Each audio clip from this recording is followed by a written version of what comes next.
Hello and welcome to the latest in the series of FWA Academy shoot interviews, and we are here with one of the UK's most recognised and imposing tag teams in the form of the UK Pitbulls. Good to have you with us today. Right, mate. And firstly, if you could tell us if you're both fans of wrestling when you were growing up. Yeah, certainly. Yeah, definitely, without a doubt. Mainly the late 80s, early 90s WWF stuff. Once we got Sky and we got access to see that. Was when it all kicked off, really. But I do recall seeing the World of Sport stuff, but not really that clearly. Yeah, I think it was then sort of coming to an end, the World of Sport stuff, and we sort of started to become fans of that. Yeah, the first match I ever saw on Sky was Hercules versus Conquistador #1. Wow, this is the best I've ever seen in my entire life. Obviously, looking back on it, it's probably rotten, but we loved it doing it at the time. Yeah. Who were your favourites around this sort of? Obviously Hogan. You were a Warrior, Mark, weren't you? Ultimate Warrior, yeah, Warlord. Legion of Doom. I used to like the Big Boss Man. Well, just we used to like the bigger guys. Just the big guys who just totally squashed everyone, like Powers of Pain, Demolition, that sort of thing. Yeah. Did either of you ever think that you'd get into the business at this sort of time? Well, we used to wrestle our mates in the bedroom, didn't we? Yeah. We used to get through about 3 beds a week, and we used to have little names for ourselves. I don't think we'd ever had no plans. No, we had no plans to wrestle. It was like a thought. It would be really cool to be wrestlers one day, but you think when you're about 3, you want to be a lorry driver. When you're about, I wanted to be a farmer when I was young as well, but I'm not a farmer now. So. Dave, you're a former British strongman. Yeah. Could you tell us a little about that? Yeah, well actually the funny thing is like, when I was sort of about 18, 19, I actually did look into starting wrestling, but I couldn't find anywhere to do it at all. I actually went to a local place that I'd heard did it, but went there and they sort of blanked me and said there's nothing happening. So from then on I started training at the gym and actually got into weight training, and that after a couple of years did the first strongman competition, local one. Got into strongman fairly heavily then for 3 or 4 years, and I was actually then phoned back from the people who ran the wrestling school. But by then I had no interest in it at all. So when I was about 22, 23, so I just said, well, I'm not interested. So, and that was quite weird sort of looking back on it. But then from then on I started doing local competitions, strongman, did the qualifiers for the British, which there used to be 8 heats all over the country and you could enter any one, and if you won one you got into the finals. In '95 actually did all the heats but didn't qualify, but someone pulled out and I was actually got a place in the finals, and actually came joint second that year in Britain. So and then from the next 2 years actually got into the finals the next 2 years as well. We used to have a pretty good time. We used to travel around all the country supporting Dave and that. We used to band support, so we used to have quite good fun doing that. We used to go all over the country, different places, and watching Dave. It used to be really good. In late 1996, you attended a week-long camp at Hammer. Yeah. What that was actually one of our friends, who's a big wrestling fan. He wanted to do it, and I wasn't really that interested. But he played me because he didn't want to go on his own. So I'll go with him. Went and did the week, and I remember there was about 45, 50 people at the beginning of the week. By the end of the week, there was only about 9 of us left still doing it. And that was okay. It wasn't at the time. I still didn't really want to get into wrestling. I just sort of saw it as another thing to try. It was quite interesting because there was so many people there. There wasn't really a lot to do. It was sort of a case of all lining up. Get in the ring. One of you does a bump, get out. Next one does a bump. It just went on like that for the whole week. Tried to do a bump. Yeah. But yeah, that was run by Andre Baker. Don't think there was anyone there who's around now who was teaching, but I just remember it being fairly rushed and watching a lot of videos of Andre Baker doing things all the time. That was basically the whole week. It was interesting enough, but not really enough to get me to do it full time at the time. And Bulk, how come you didn't go with him to this? Well, that was when I was. I play the drums in a rock band. I still do, and that was my thing at the time. Then all I wanted to be was a rock star, and that was at my time when I was forming my band, and we were starting to come out. When I was about sort of 14, 15, I was in little covers bands and things like that. But that was when I started to really be in a band that was writing our own stuff and playing some quite important gigs and stuff. So at that point I had no interest at all in wrestling. I'd still watch it and watch it on telly and stuff as a fan, but I had no aspirations to be a wrestler whatsoever. And at that point I was heavily into the band, and that's all I wanted to do. And I just said to Dave, well, if he wants to go and train to be a wrestler, fair enough, I'll come and watch you wrestle if it ever happens. But I had no aspirations whatsoever. Following this, you followed the WAW Norwich Corn Exchange as regular fans, and approached Ricky Knight about wrestling training. Yeah, well, we used to go and watch the shows, because any local wrestling shows we'd go and watch, because we were sort of we were these smart marks, weren't we? Brian Dixon was still running it. Yeah, we used to go watch the Brian Dixon shows, and we used to think, these are a bit shady, and they weren't that good. I don't think he used to pay much attention to the Norwich shows. I think that Norwich was a bit of a burden to him, and he used to put a cheap bill on. And eventually Ricky Knight took over running it, and all of a sudden the shows were getting better and better. And we thought, these are great, you know. And I remember we used to go, it was me, Dave, and another guy called Dave. We used to call him Little Dave, obviously, because he was smaller than us. And we used to go and watch the shows. And obviously he was trying to get into the wrestling business, this little other guy, Little Dave, with my brother Dave. They were trying to get in and look about, and I was just a fan at the time. And I remember them approaching Rick and asked him how, and then they found out that they used to train guys, because the shows were ran every fortnight, and we found out they used to train guys before the shows in the afternoon. And that's how you started. Well, actually, I think it was Ricky Knight actually came. Well, Ricky Knight and Crusher Mason approached me and Dave because of our size. When they found out I had no interest and I just wanted to be a spectator, and then they found out that you and the other and Little Dave wanted to. Yeah, they when we found out, it wasn't straight away. We sort of didn't take them up on it straight away, but then we just started going to the training sessions and.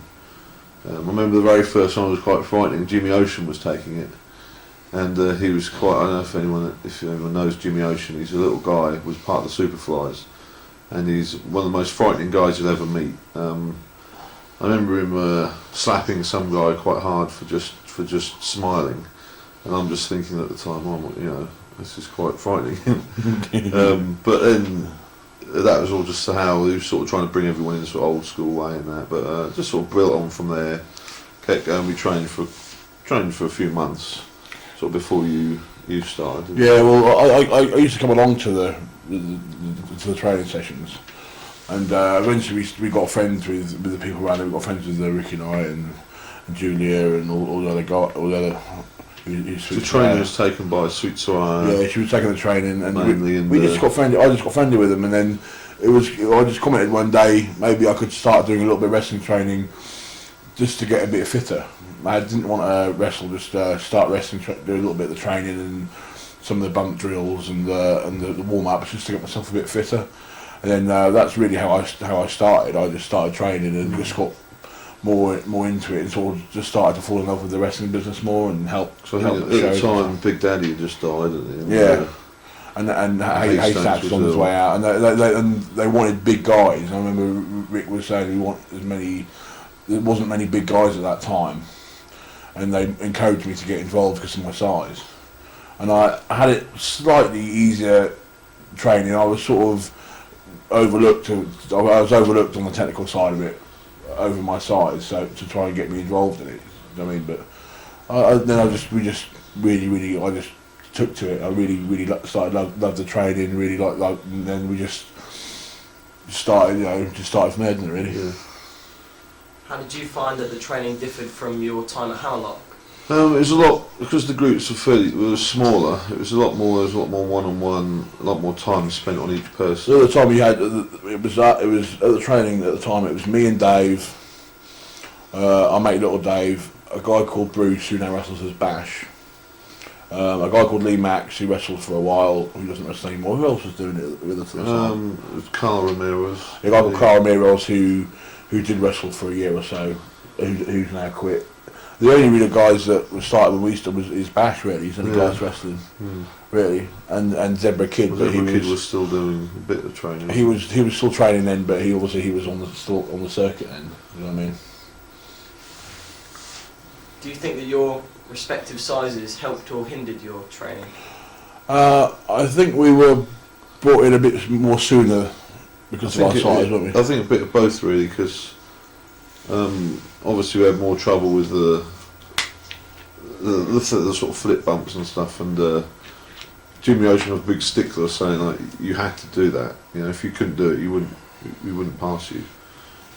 But we managed to sort of get it. But I think getting through helped being big, because there being a lack of big guys, sort of certain things were overlooked a little bit to push us into getting matches, I think.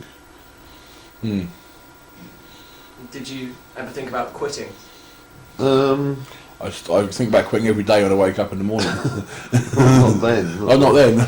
No, we loved it, didn't we? I think it was not to start with. No. It was a new experience for us. You know, it was great. We even loved the travelling. We even loved putting the ring up at every show and taking it down. We did a lot of before we started wrestling. We did sort of helped put the rings up, take the rings down, go to camp shows just to watch and help.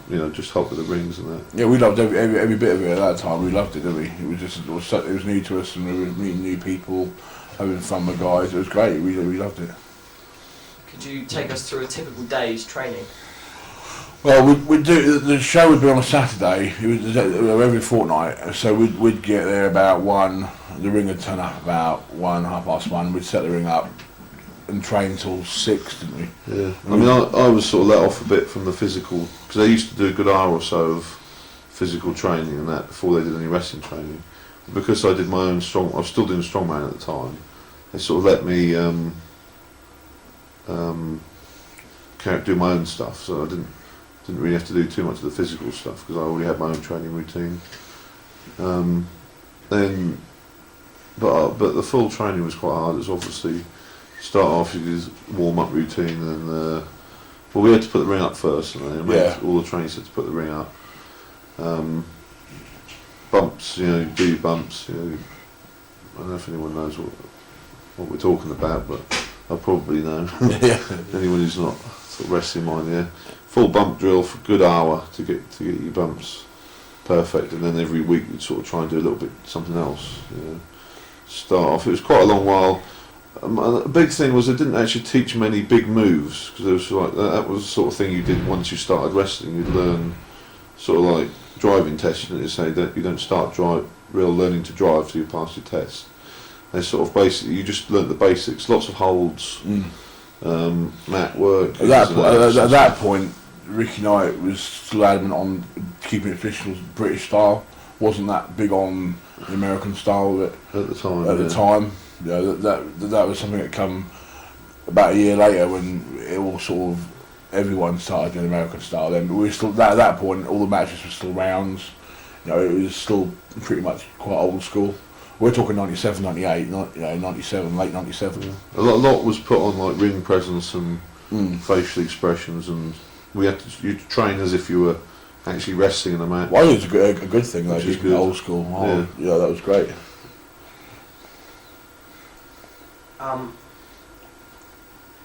Fast forwarding until May the 10th the following year, debuting in Scotland versus Crusher Mason on the Scottish mini tour. Right. I wasn't part of this tour, so you can explain this. Well, I was given the opportunity to. WWE were given a 3 days in Scotland. Basically, a guy up Scotland wanted to put a show on. Forget his name now. What he wrestled? Jock McSporran. Something like that. And Ricky Knight said that basically, rather than just go out and do one show, get the guy to book a couple of other dates, and we'd do like 3 days. So we go up there. It's me and this little Dave, who actually was wrestling at the time, wrestling as the Crow. We go up in the car, and the others go up in the ring van. Well, go up there. Get to the first venue, no posters anywhere, nothing. Get there, it's like a town hall, I forget exactly where it was, some town. Nothing there. Go into the venue, there's a big stack of posters, which is, you've probably heard this before about other shows. Get there and there's a big stack of posters at the venue which should have been put out. So we're thinking, oh, there's nobody here at all, and we seriously thought was given to like giving up, not doing it. Well, I don't think I was actually scheduled to wrestle on the first show because it's about 25 people turned up. So it was a good opportunity for me to have my first match, and there wasn't too many people there. So I went on with Crusher Mason, and bit naive to start with. I think anyone is. Big fan of the American wrestling, you've got to remember. Go on there, Ricky Knight says, right, do 5. So I'm thinking, oh, that's 5 minutes, that's good. No problem, first match, 5 minutes, nice and easy. Go to my mate and says, 5 minutes, it's easy. He goes, no, 5 rounds. 5 6-minute rounds is what they wanted. And I'm thinking, hell. I'm thinking, like, to start with 5 minutes, nice and easy. Actually had to do 5 6-minute rounds in front of like 20 people. Crusher Mason, I don't know if anyone is like a legend. He's unfortunately dead now, but he was a big guy as well. But he managed to get me through it, and it wasn't too bad a match. But every minute was like terrible. It was a nightmare. I just thought everything had gone wrong. But got through it. There was like no reaction from the crowd, the whole 20 people there. And I was just thinking, just really hoping it'd be over. But you got everyone else, all the other wrestlers, Ricky Knight said it was okay and that. But that was pretty much the most frightening experience I ever had at that time. That isn't the best part of the Scottish tour, though, is it? No, there's lots more to the Scottish tour as well. After that night, the guy who's running the show says, I've got digs for you, got somewhere for you to stay. Follow me, like in this car. We go all down these windy roads, up these mountains everywhere, about 2 hours. We get to the place at about 3 o'clock in the morning. And it's a campsite, but it's a pikey campsite, like middle of nowhere, big caravan, like door hanging off the hinges. He goes, oh yeah, I've arranged for you to stay here. And we're just thinking, this is like, got to be a joke. But it's no joke, there's no electricity, as all of us are saying, this little caravan's like been deserted. There's pikeys everywhere. That's meant in the nicest possible way, in case anyone's watching. You may know where we live. They're there, and it was just a complete nightmare. And this is. I basically thought to myself, well, this has got to be the worst it can get. So anything after this is going to be better. Well, next day, go to the next venue, same again, no posters, nothing. We spend the whole day doing publicity, trying to get a few people there. Do the show, well, try to do the show, 2 people turn up. So we make the decision to cancel the show, give them the money back. And by this time, none of us has got any money. So we get the Scottish guy in, and we'll sort of sit in the change room and just basically say to him, look, we can't afford to keep going because we've got no money, and no one's made any money. So the guy had to go off to a loan shark, borrow some money off him to give us all a bit of money so we could stay up there. And the next night was actually quite good because it was his hometown show, and he'd actually done a lot of publicity, and there was probably about 300 or 400 in, and that was not a bad show. It was I think it was me and Battle Cat against Ricky Knight and Crusher Mason. Match had to be abandoned because crowds started to fight amongst themselves. So it was just a case of the match was going really well, and the crowd got so wound up. There's just all these fights broke out. So halfway through, Ricky Knight's like, "Go to the back, brawl to the back," as he's hitting me, brawl to the back.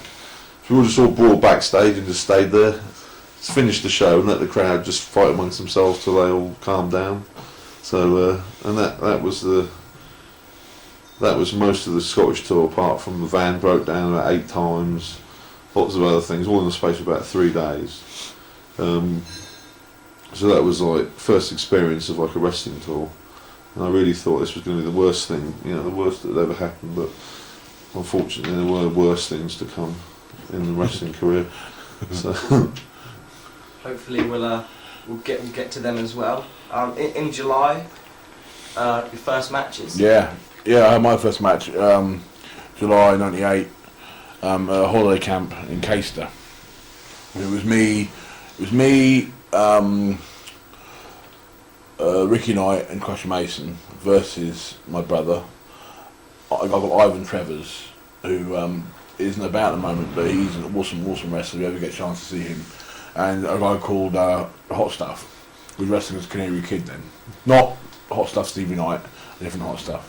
And that was really cool. That was like a holiday camp in Caister. I think it was about 800 people there. I was quite nervous, but I was sort of quite used to crowds anyway, being in a band and stuff. So I was quite. I've always been a showman anyway.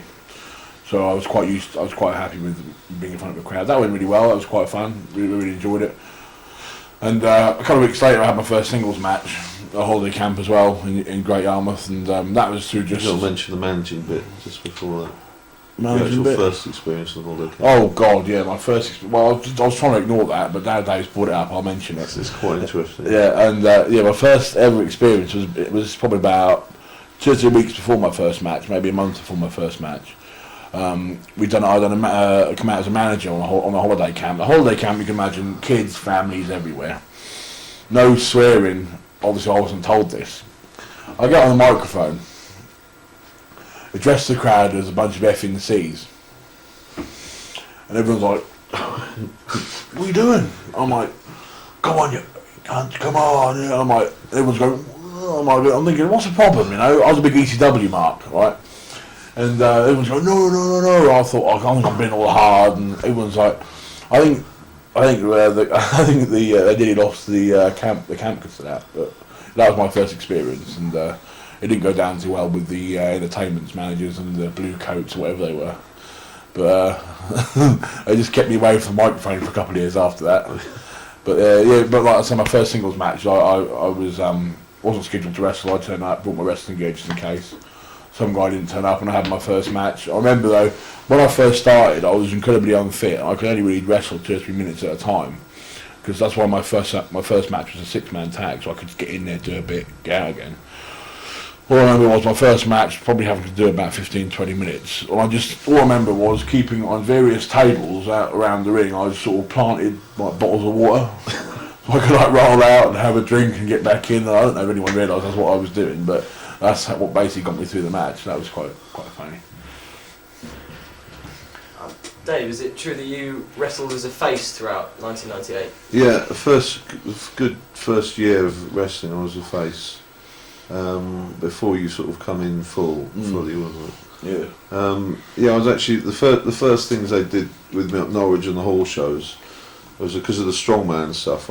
Ricky Knight would have me come in, like if there was a charity show, something like Children Need, that sort of thing. I'd come in and I'd do like a Strongman demonstration.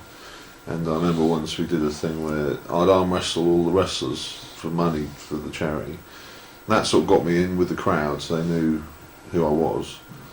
And then we did it, and there was an angle where Skull Murphy was split open by Crusher Mason, was it, I think? Yeah. And Dave Duran. I think it was Crusher Mason, Danny Boy Collins, wasn't it? Yeah, that was it. And that led to me rushing out of the crowd to make the save for Skull, and to set up. Skull would say, did a thing saying that I was his sort of protege. That set up for like a tag match. Was it me and Skull against? It was meant to be Crusher Mason and Danny Collins, but for some reason Danny Collins couldn't make it, so it was a local guy called Dave Duran. That was your first. That was my first sort of major one there, wasn't it? Yeah. Which went quite well. Then I did a series of single matches against Dave Duran. I was brought in as I was a villain from the start. I mean, I was brought in as I had a lumberjack match, and I was one of the lumberjacks. And I'd done a thing where I turned on. Was it you? I'm telling you, or I attacked Dave or someone, and that just brought me in as a villain straight away. And my first major hall match was in Norwich. It was me and Jimmy Ocean against Zebra Kid and Ricky Knight. That was quite a daunting match to be in at the time, because I just think, my God, it was Ricky Knight, Zebra Kid, Jimmy Ocean, and there's like me. What's going on here, man? Main event, my first one, that was crazy. But we got through it. We had fun. We got through it. It was good. All I could do, I think, was a chop and a clothesline. Dave, you won your first title, the WAW Open title, in a tournament beating Ricky Knight, Beast of the East, and Jimmy Ocean. Yeah. What happened there was, at the time, WAW was recognising the British title. I think Carl Kramer was the champion. But he was being booked a lot other places, and I think at the time he was living on the Isle of Wight, and it was difficult to book him for like the shows. So Ricky Knight decided to set up like his own version of the title, and rather have it as like he just had it as an open title, so there's no weights, no like European or world or anything like that. So basically, you got a phone call one day just say, we're doing this tournament, tournament things. I think you'd be a good representative for the company, that sort of thing. Did I think the first round was Ricky Knight, I think, wasn't it? And we did like an injury thing. Ricky Knight injured his leg. We had the first match. I think it was you against Beast from the East. I was against Ricky Knight. I don't think I was the leg injury angle. Yeah, I think Beast from the East was a guy called Kenny from up north, wasn't it? And yeah, they had a really good look, but it was incredibly unfair. Oh, he was a really good wrestler. Really good. Yeah. Really good. But that was fun. That tournament was fun. No, yeah. And I just remember both of us blowing up a lot. Something I still do a lot anyway. Yeah. Well, anyway, I remember the final was good. Jimmy Ocean won the final, got the belt, and did a few defences. I can't really. Wasn't a big thing made of it because I think we were still trying to get the British title back on the track as well at the time, weren't we? Company as a WAW. That was a good night though. It was your first title. Yeah, it was a big thing to win the first title because it's quite a. The thing is like everyone knows how wrestling works and that, but it's still a big thing to win the title because you're basically the promoters putting their faith in you to be the figurehead of the company, and when people say does it mean anything to win titles, I think it does mean a lot, because you're being chosen to win that title by the promoter. So they're like basically picking you because of like your look, or you're the best that they think you're the best at that group that they've got at the time, and they're the best to promote their company. So I think it's a very big thing still with titles. Speaking of titles, at October Outrage '98, Mike, you won the youth title. Yeah, it's hard to imagine that me winning a youth title, but I think it was under 21's title, under 20, and I was at the time what would have been 98. I'd have been 19 then. Yeah. 19, 20, something like that. Yeah, I won the youth title. That was quite a 20, I think. A good thing to do. I was quite pleased with that. And that was a Carl Romero's, I think, I wrestled. Yeah, that was cool. That was a good thing at the time for me, anyway. Yeah, it was nice. How did the matches go? No, it was good. It was good. It was a good match. It was the first October Outrage is apart from Fightmare, it was one of basically WWE's major show at the time, and they still have it every year. I think it's up to like 5 or 6 now, and that was the first October Outrage, and that was a pretty big thing to be involved in at the time. I remember. It was sort of the WWE's first. Yeah, their sort of big first super show. Show. That we were involved in anyway. Since we were part of the company, it was their first show. Big show we were involved in. I remember that was a big show because at the time you had Crusher Mason against Skull Murphy in a retirement match. You had loads of different big matches on the card. Every match was like a main event match. It was the same card that Ricky Knight was against Jimmy Ocean in like a hardcore ECW rules match, and it was probably, I don't know, it was one of the first times there'd been a real proper brutal hardcore match. I don't know in British wrestling, I don't know who first started doing hardcore over here, but this was the first time anything had been seen like that around the Norwich area, and that was quite a brutal match. I remember Jimmy Ocean being taken off in an ambulance after the match after losing like 2 or 3 pints of blood or something like that. It was pretty crazy. Dumped in a bin, wasn't he? Yeah, I mean he was slammed in a bin with with a light tube that wasn't part of the match. It wasn't a light tube match or nothing, but there was earlier on, maybe in the week, someone had dumped a couple of light tubes in there, and which no one knew about. Gets Sam in the bin on top of a light tube sticking up, and it gashed his back open. And I remember him being carted off in an ambulance because of that. That was sort of nasty night. But that was the same show I won the youth title on. So it was quite a landmark show. I still talked about that show. Were you two teaming up at all at this point, or was it? No, we were still sort of having like a mini feud within the company, a brother versus brother thing. Yeah. Just having the odd, every now and then we'd have a match, or we'd do a run-in on each other's matches, that sort of thing. I think at the time was that Jimmy Ocean was doing like a rival. Yeah, Jimmy Ocean was doing an NWO type gimmick with the company, and I was part of that, and Dave was part of the WW thing. Yeah, we'd always wanted to be a tag team though. We talked about it since we were younger, but that was just inevitable. It was going to happen sooner or later. Around the end of 1998, Mike wins the King of the Ring Rumble. Mm-hmm. Who was in the Rumble? How did it go? I think it was everyone. It's a big, huge King of the Ring thing. It was you were in it when you Crusher Mason, Ricky Knight, Jimmy, basically all WW stars at the time. Took sort of the equivalent of the Royal Rumble. Yeah, it was their big Rumble thing every year. They had it. That was good. That was nice to be chosen to be to be the winner of that. That was nice. And as 98 drew to a close, you mentioned you were feuding against each other. Yeah, we had a couple of brutal matches, didn't we? They weren't particularly the most technical matches in the world. Because of our styles don't really sort of work that well together. Because we're both big guys, but we ended up doing like a lot of brutal matches, a lot of blood matches. And, we had some good hardcore matches together. Yeah, we had some. Our first blood match was one of the notable matches. That sort of thing. They went down well. They went down well with the crowd. They weren't that. They wouldn't go down too well in front of a FWA smart mark though. They were, we had a few. We didn't really. We were a bit reluctant to wrestle each other, really, but you do what you're told. Yeah. I mean, especially when you've only been in the business a few months. Yeah, I mean that was like quite early in our career, very early in our careers, wasn't it?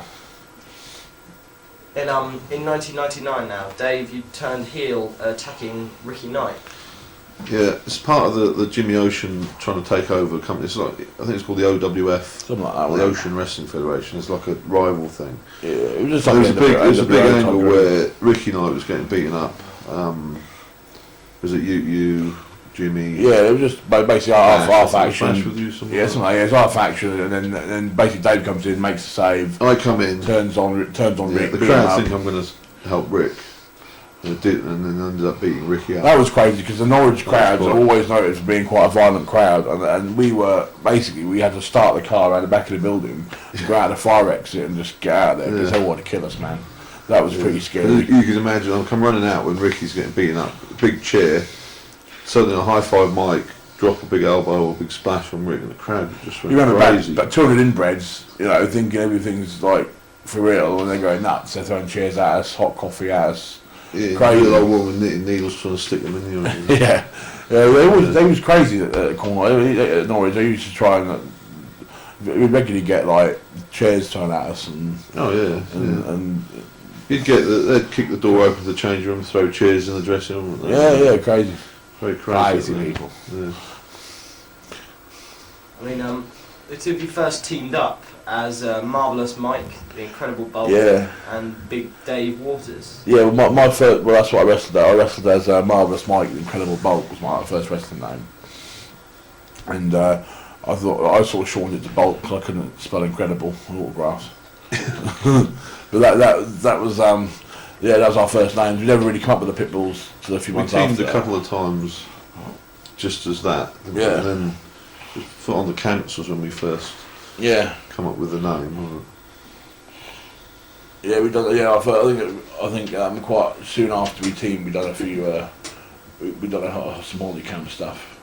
Because I don't know if the format for holiday camps usually there's 4 wrestlers and a referee, and you do 2 singles matches and a tag. With using the 4 guys. That's the format. Nearly every camp, isn't it? Mm. So it'd be a team. It'd be like us. And 2 other guys, usually Jimmy. Yeah, our first matches. Well, the UK Pitbulls name actually come about. I don't know if we're going to get to that in a minute, but the UK Pitbulls name come about. We were backstage at holiday camp. They wanted to call us British Bulldogs, didn't they? Yeah, the guy on the holiday camp, microphone, blue coat, red coat, whatever you want to call them, wanted to call us the British Bulldogs. So we're like, hey man, you can't call us that, you know. He's like, oh, we're going to call you something. I'm like, well, call us, I don't know, call us, he goes, what about UK Bulldogs? I'm like, well, no, dude, you know. Being at the time, it has nothing to do with the ECW Pitbulls at all. I just said, UK Pitbulls, that will do for now. Go on, you know, so basically it was more of a play on the British Bulldogs thing. And it just sort of stuck, really. It was just a nice name just to call us, come out, Bulk Day, the UK Pitbulls. It just seemed to have stuck. We were going to change it to the Rottweilers, weren't we? But the UK Pitbulls, it just stuck. Everyone just caught on with the name, and that just sort of stayed from there, really. But our first matches as the UK Pitbulls were against Bash and Battle Cat on the Holy Camp circuit, in around sort of Easter time, 99, sorry. Which were really good matches. They were good fun. Can you tell us a little about Ricky Knight, the Zebra Kid at Norwich? Yeah, that was the first. That was our sort of first match. I think it teamed me up on a horse show. Yeah, that was our first sort of Pitbulls match. We've always had good matches. I can't remember a lot about the first match. Really. No, but we've always had good matches. Because we had so many with them over the years. Yeah.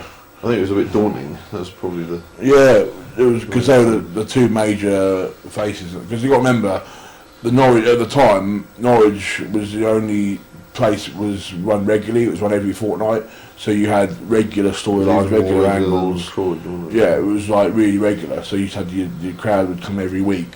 So Ricky Knight and Zebra Kid were the major faces at the time, and us like being brought in as the major heels. That was pretty cool thing, really. Yeah.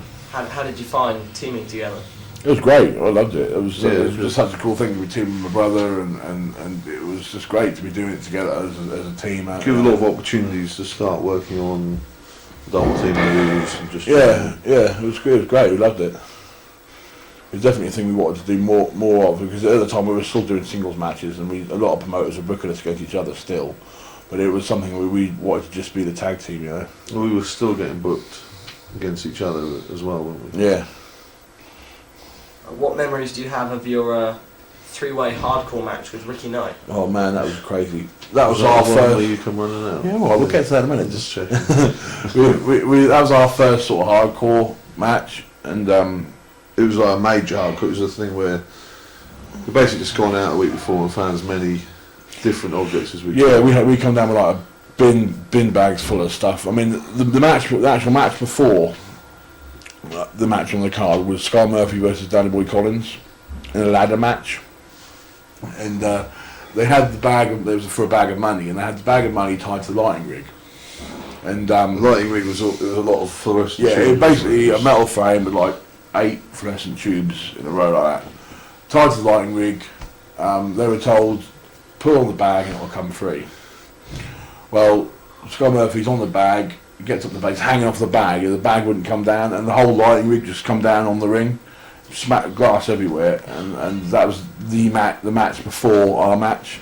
So you can imagine there was like just lighting rig everywhere. Well, I say lighting rig in the loosest possible term, you know. Probably made by a couple of farmers in a shed somewhere in Norwich.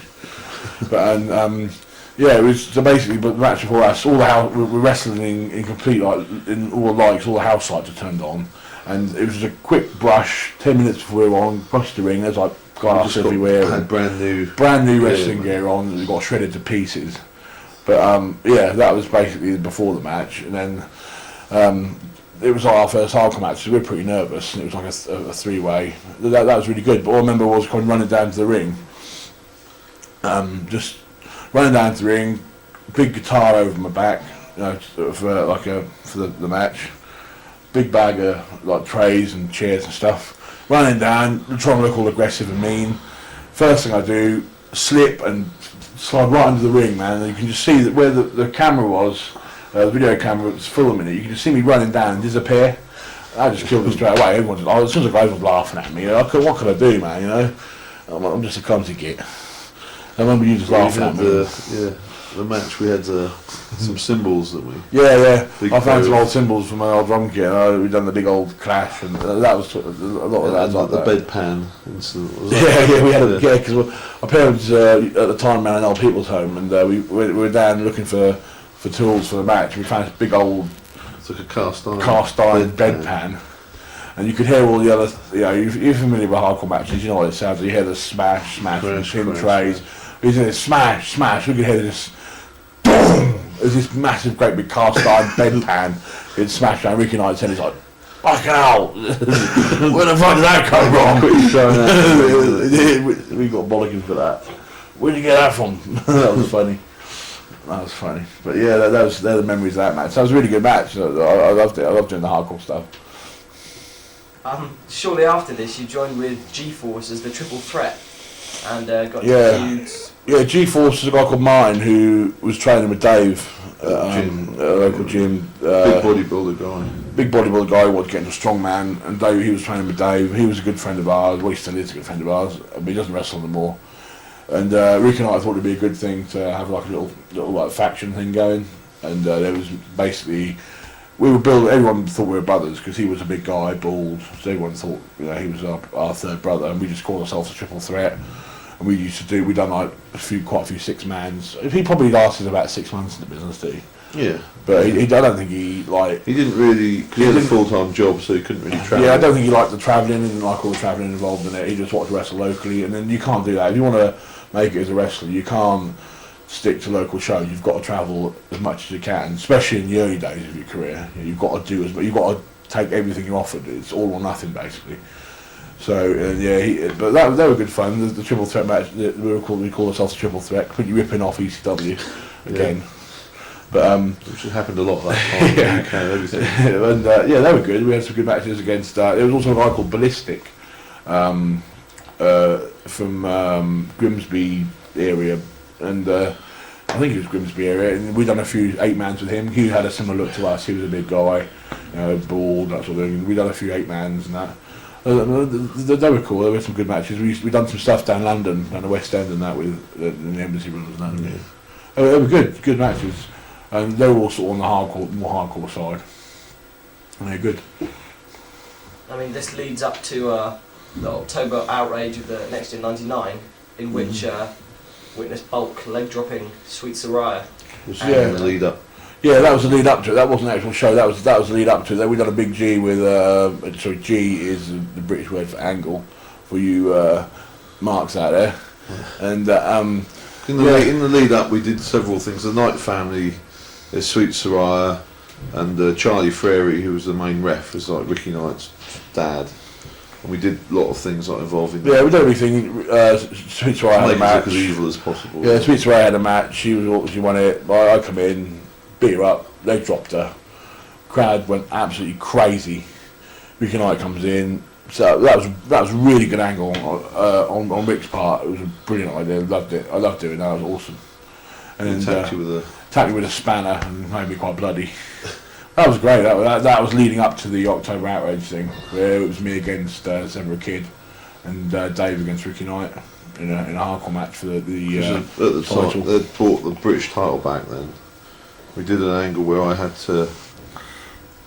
I think October outrage '99 is available on DVD for WWE if you want to buy it. Yeah, it's just been released. I think. The thing was, the British title didn't just become available back to Rick to use, so he decided to sort of more or less scrap the open title. And the angle was that to get a shot at the British title, I had to vacate the open title. That was quite a big thing was made. Yeah, that was cool. Then they had like a mini tournament to decide the new open champion. That was good. I think it was it tried to make it a British title, but a mix of rules. It was hardcore rules. Submission only rounds, I think. Was it when the when the electric went out? I think it might have been, yeah. Yeah, it was the match. Yeah, the match is going on. All of a sudden, there's a blackout. All you can hear is smash, smash, bloody hell, turn lights on, smash, turn lights on, smash, smash, turn lights on. For about 5 minutes, wasn't it? That was crazy. That was. Everyone was running around trying to find the trip switch and that. That was quite I think funny. Ricky Knight won the title, didn't Yeah. he? Yeah. I mean, the series of matches have been renowned for their brutality, and you've been involved in some quite brutal battles. How did you cope with the strains of those? At the time, I loved it. That was before. Hardcore matches are okay, but when you start doing sort of 2 or 3 a week, it can get to you. Yeah, there was a time when we done like 2 a week. Because this is at the time when ECW was very big still. That was at the time when a lot of British promotions were going the hardcore route, and WWE was a promotion that did push it down the hardcore route for quite a while, and a lot of. Was that around that time we did the hardcore cage? Yeah, we done loads of mad things. We've done like a hardcore cage rumble with like 15 guys, and that was like mad. So we did the show with it was us against Superflies. Yeah. That was a bit late. I think that might have been a bit later. Actually. Yeah, I think that was probably later on. But we done a hardcore match. That's renowned to be quite a brutal match. People still talk about that. Us against Ricky Knight, Jimmy Ocean, hardcore cage match. That was quite crazy. Yeah. And basically, I mean, like you said, like when you do the hardcore matches, often if you get a concussion in one, concussions don't just go straight away. They're there for a few days, and sometimes wrestling with concussions. Still, from previous matches. Because when you get, whatever anyone says, you get hit around the head with something like a chair or a big frying pan. It hurts. There's no way of faking it, and we haven't got the luxury of having fake stuff made like in America. I mean, everything you see in hardcore matches is real. The tables may be pasting tables, but there's still real tables. Yeah, I had a match with Scott Murphy at Croydon, and it was not many workers would go near us for a few weeks after that because it was such a brutal match. I mean, everyone was like, "Oh, I'm not working those two." That was quite a brutal match. Oh, I remember the match really clearly. We're walking out for a normal match, and the promoter turns around and goes, "You realise it's a hardcore match, lads?" And we're just as the music's hitting, we're trying to run around the kitchen trying to find pots and pans and things like that. But it turned out to be a really good match. In the Halloween show in '99, you scored your first tag title victory, capturing the WAW titles against the Kilbys, winning 2-0. Alan Kilby, who's obviously a legend, he's he's deaf. Yeah, completely. I don't know if anyone's seen him wrestle on the World of Sport stuff on the wrestling channel, but he's in his son Adam and Alan Kilby. Great match. First tag titles was a really important match for us. We were really pleased to be the chance to do it. But there was an incident in the match where I closed on Alan Kilby, and his hearing aid flew out. I felt really bad, but I didn't know at the time. Or see it on the video. Yeah, we had a video. There's video footage of it somewhere. I closed on him, and you see this white thing flying into the crowd, and then like legging into the crowd, looking for his hearing aid, and that was quite a memorable moment. I felt quite guilty afterwards, but never mind. Them sort of things happen. I think they were genuinely annoyed at losing the titles. Yeah, I think they were. I think they were a bit peeved they had to, because we were still green at this point. We still are green, aren't we? Really, but we were really green at that point, and I think I had a little bit annoyed dropping the titles as the team that were quite green, But yeah, that's something happened there. And what did it mean to you to win the titles? A hell of a lot. Really did mean a lot to us. Really, our first tag team titles, and it was just great. Really good.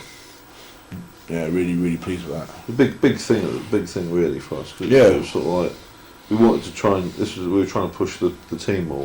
Yeah, that was the title as the team. And again, Ricky Knight put faith in us to give us the tag titles. It was made us feel really proud, Did either of you think that it was time to move back to singles at this point? Or?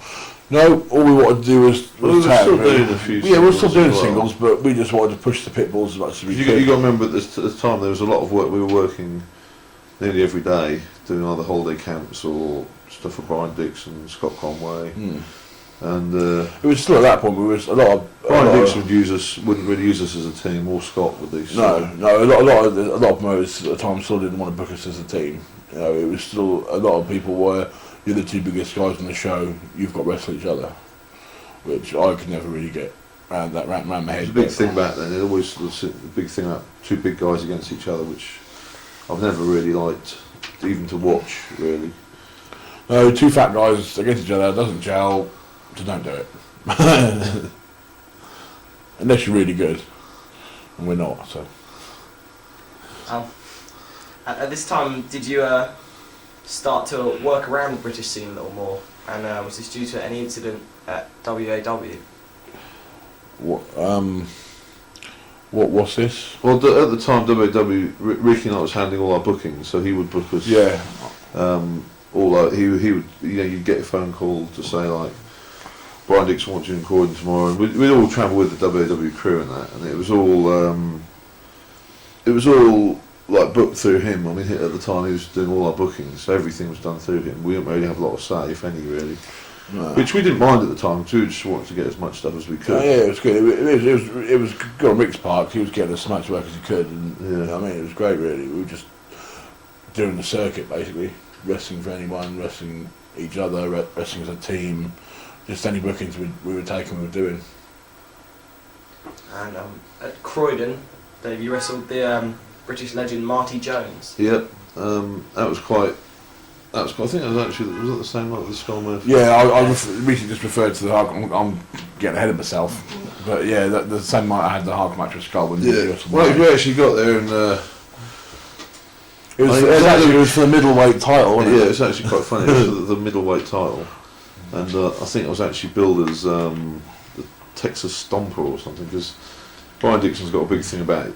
He always uses different names for everyone for some reason. He always has done it. We've never ever been called the Pitbulls with him, have we? No, it's never been called UK Pitbulls. Pitbull Destroyers or Powerful Pitbulls or whatever. Which is nothing not having to go at Brian Dixon. Just he wants to do that. That's fair enough. He's paying our wages. But yeah, that was quite intimidating. But the match went really well. It was like main event. And that's sort of like the first time I sort of main evented like a big, because Croydon was generally regarded as the main. Not so much now, but was the main sort of place to wrestle. And didn't know till the night, just turned up. Brian was like, "Oh, world title fight tonight." I went by Jones like that. Do it again. No, we'll do it again. You'll do it later though. Oh, I might do. Yeah. One with Marty Jones. It was and it was actually a really, really good match. Wasn't nearly as bad as I thought it would be. I thought like everything would go wrong and get a big bollocking at the end of it. But yeah, at the end, shook the hands. Yeah, good match. So that was quite a big sort of confidence booster at the time. Tell us a little bit about the shows at the Embassy Rooms in London. Oh yeah, they were good fun. They were. It was basically a comedy club down Tottenham Court Road in the West End, London, called the Embassy Rooms, and they've done every 2 weeks or something, or every month or something like that. That was when we first. They used to use a lot of different guys. That's the first time we met guys like Johnny Storm, Jody, Doug, Flash Barker. We were getting to mingle with other wrestlers and that. That was really good. But it was run by it was a comedy club, so it was run by like guys that were used to booking comedians. So they had a guy. I don't know if you've heard of a guy called Lenny Beige, who I don't know if you've seen the Orange TV adverts for the Orange phones. He's the British guy with the big nose. The one who translates for the little. Yeah, for the little.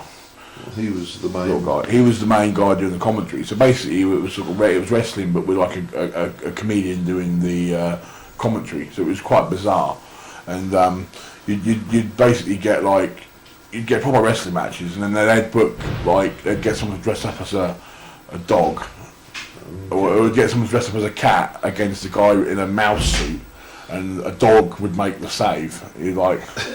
We'd have the German porn star against the Swedish porn star in a battle over which country does the best porn, and that sort of thing. And they were like the comedy guys doing their matches. You'd get men dressed as like women, didn't you? Yeah. We done everyone's familiar with Little Britain, right? The comedy show. Well, in the sketch, the Marjorie Dawes sketch, the Fat Club sketch, the guy that she always picks on in the leather jacket and the glasses. He was around that scene, around that time, and he used to dress up as an old woman, and randomly, without telling the wrestlers, interfere in their matches as an old woman with a handbag. I'm like, what the hell's going on? We're like in the middle of a match, and this guy would come in, and I just nicked his wig and threw it in the crowd. And I think he was that impressed by that, but that was quite bizarre. Bizarre things used to happen like that. You get a lot of things at half of the match. The crowd would just start to shout like "kill the ref" and things. Yeah. So you just have to grab a ref. You remember this was like a comedy club, so all the people going there were like all like liggers and party goers from the West End, all looking. There's quite some well-known people. Yeah, and then one night we were on with Ricky Knight and Zebra Kid, and Rick's going, this was at the time when we were still doing quite a lot of hardcore stuff, and he was like, let's just try a bit of hardcore, because the promoter, the guy promoting the show, had gone home and left the last match up to us. So we thought we just basically done what we wanted to do. Went a bit of hardcore, and the guy from the show. And the guy running the show, the guy who booked the wrestling, not the guy who's promoting the matches, but this guy, loved it. Great, best thing I'd ever seen. Loved it. Oh, we're definitely, every time we have you here, we want you to do this hardcore match again, because they hadn't seen nothing like it. They were like shocked. The crowd was shocked by it. They were shocked at how, because they were used to seeing comedy matches and a lot of old school British style matches and that.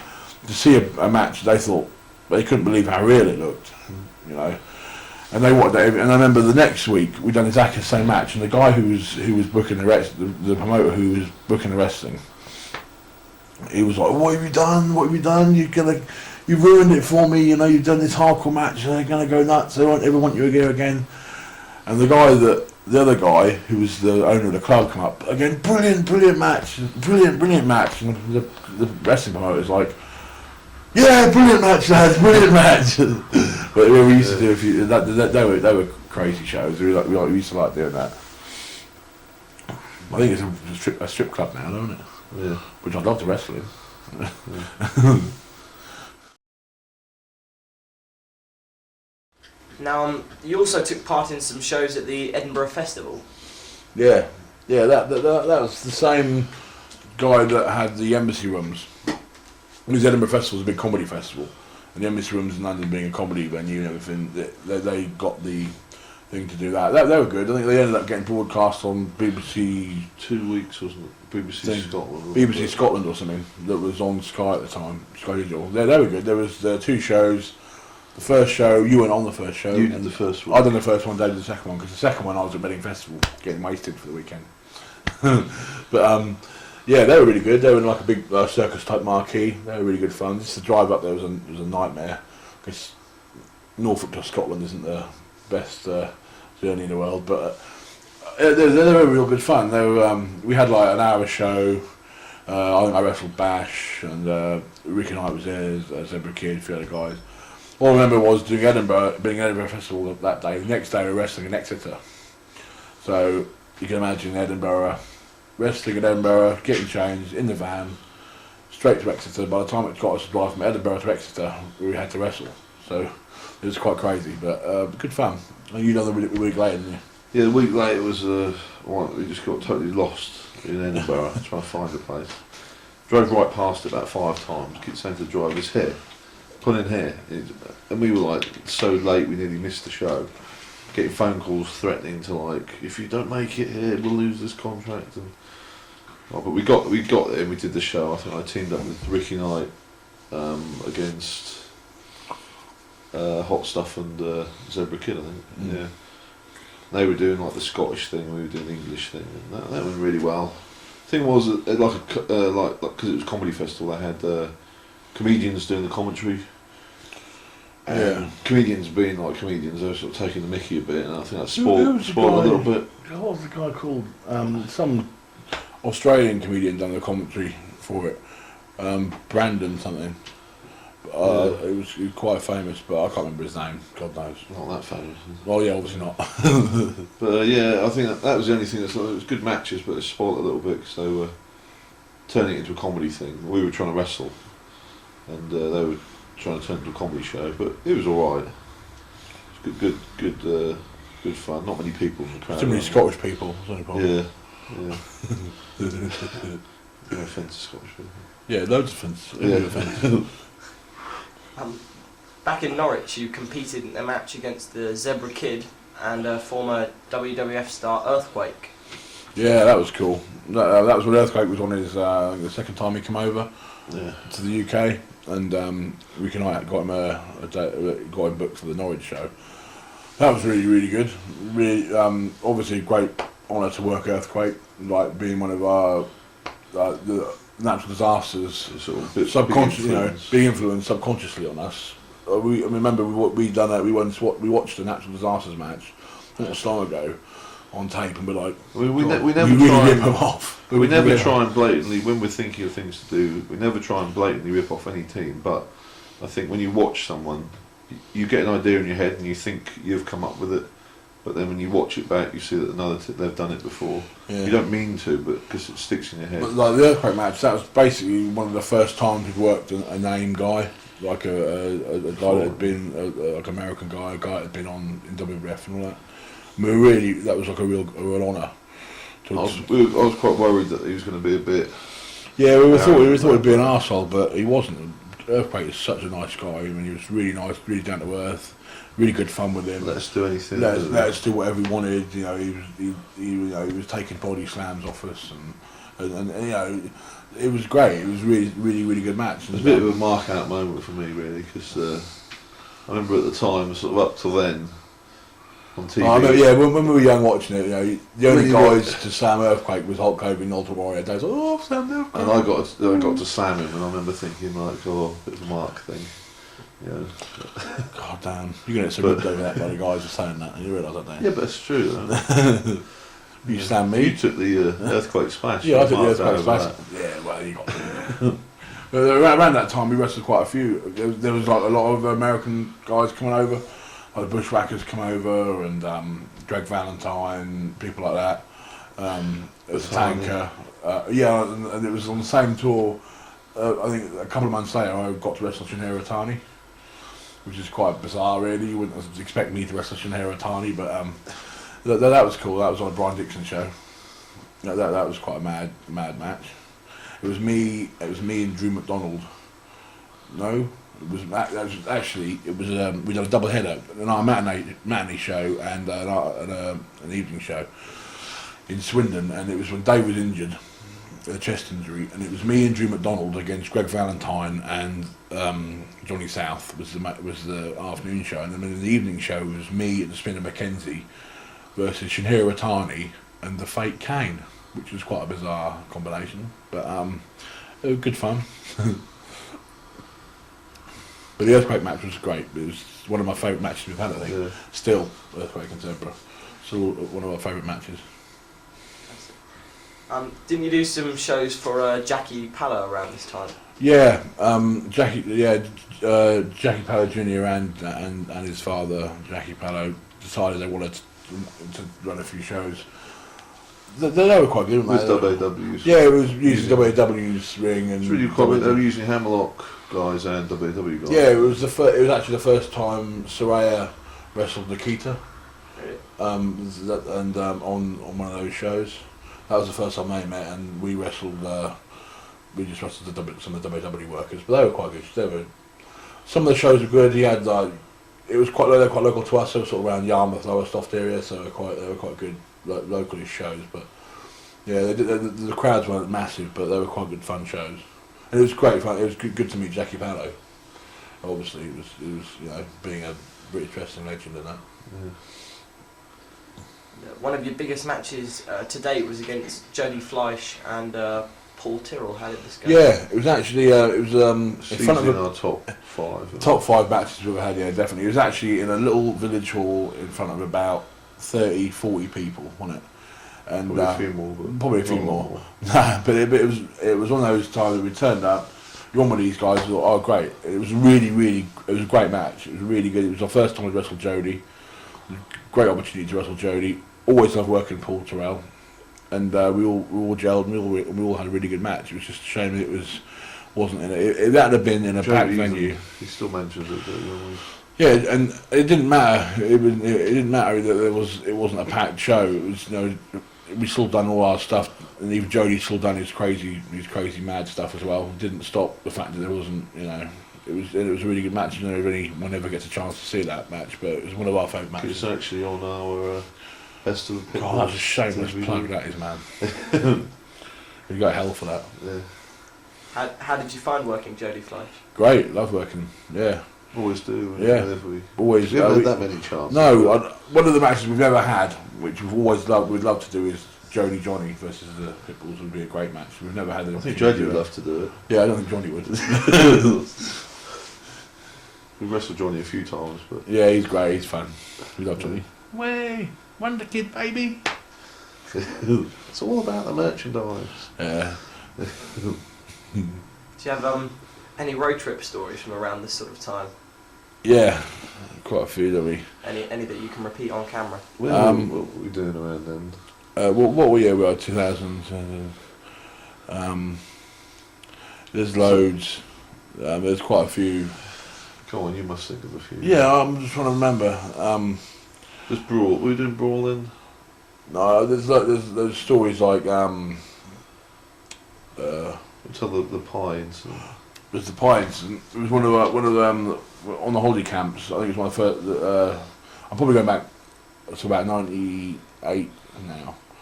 We've done the holiday camps. It was us, Crusher Mason, Jamie Lee, and us, Crusher Mason, and Jamie Lee, and we all pulled out. We all got food and that. Crusher Mason has a bag of pies, and I got out of the van and I decided. It's like we're there for a few days. Yeah. So he's right. It's food. So basically, as I get out of the van, I put my foot on his bag of pies.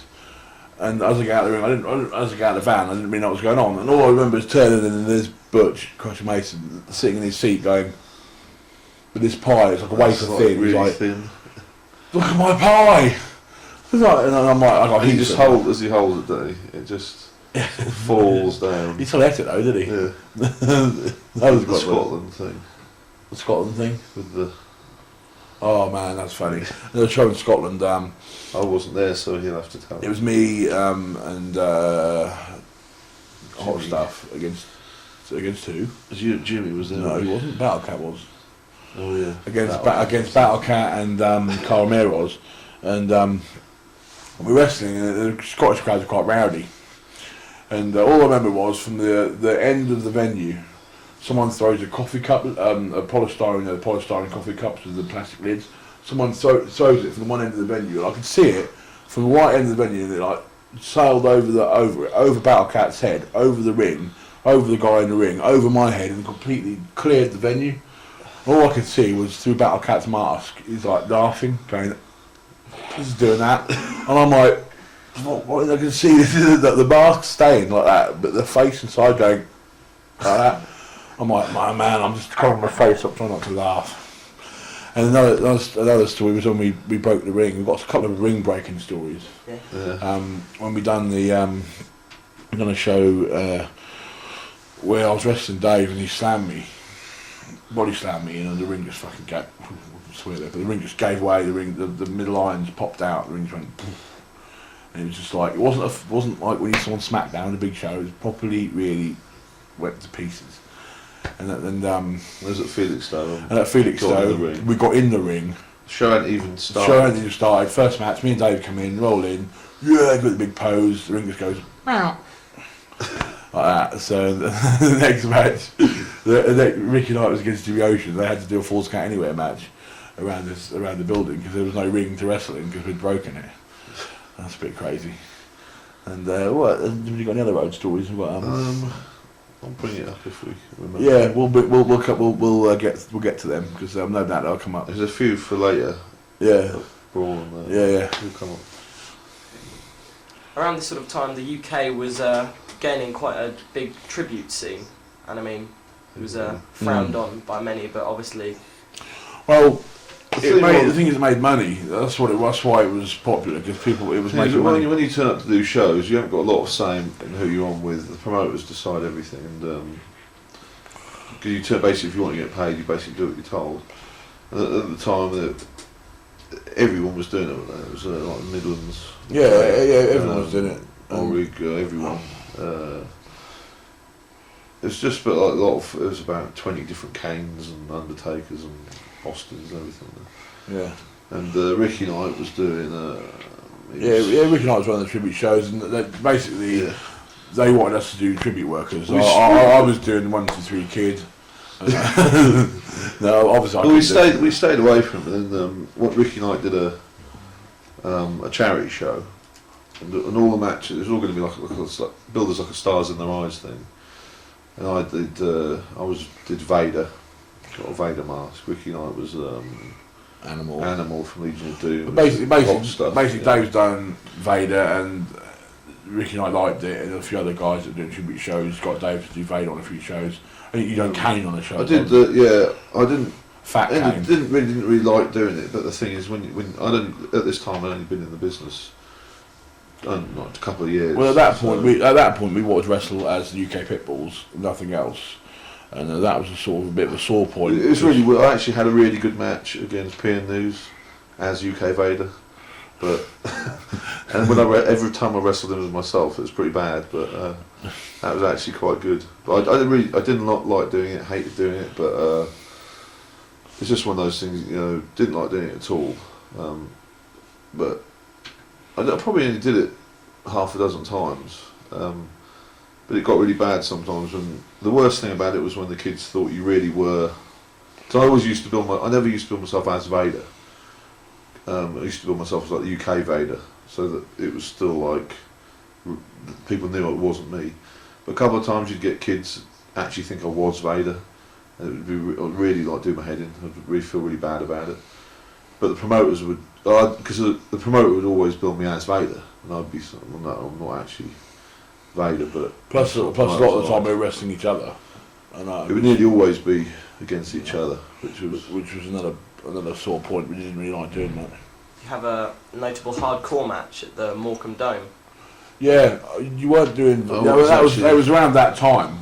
Of the tributes and David, but you weren't actually. Brian Dixon was quite funny because sometimes he would he'd turn up and you'd be expecting to do the tribute like Kane or Vader, and he'd just say, "Nah, you'd be yourself today," which would be quite good.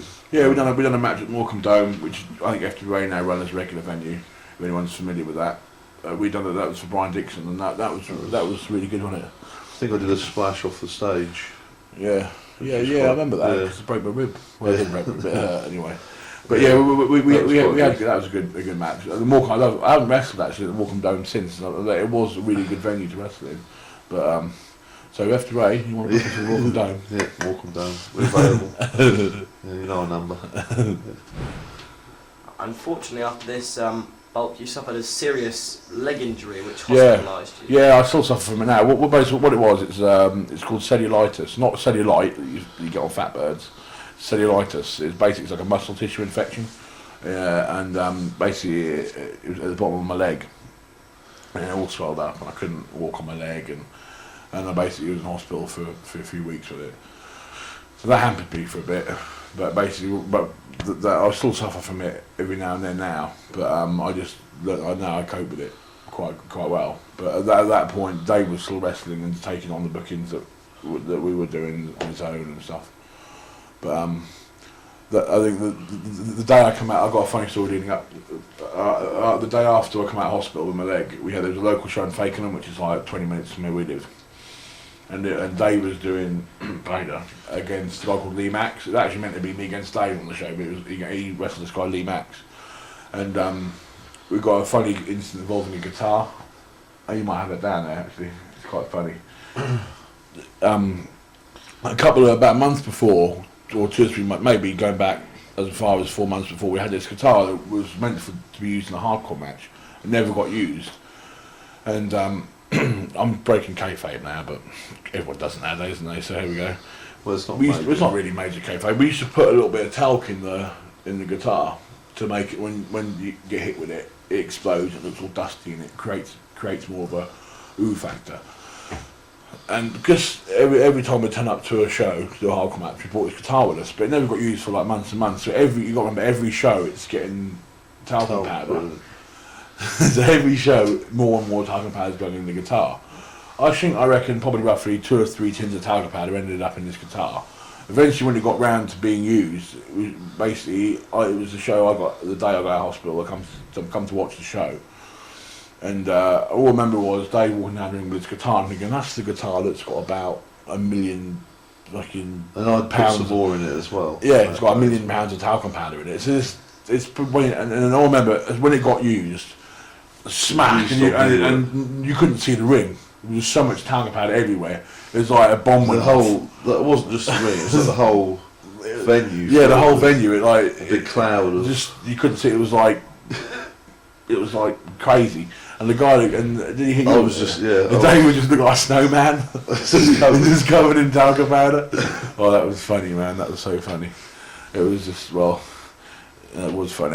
No one had that on video. If we had that on video, that'd have made you been framed, I reckon. Yeah. That was funny. That was a funny incident. How long was it until you left the hospital? Well, I think I was in there for about a week or something like that, and probably a bit longer. But I think I recovered after about a month or so. I was back wrestling within 2 months, but it was just a real pain. It was just it was just one of those things. I just had to wait for it to heal. I just had to wait, and it was just sitting around waiting while Dave's wrestling and all my other friends that are wrestlers wrestling. And it's just such a pain in the ass. You know what I mean? With any injury, it's just such a nightmare when everyone else is out doing the circuit. You're sitting on your ass watching Neighbours. You know what I mean? Countdown. It's crazy. Did you at any point consider quitting the business?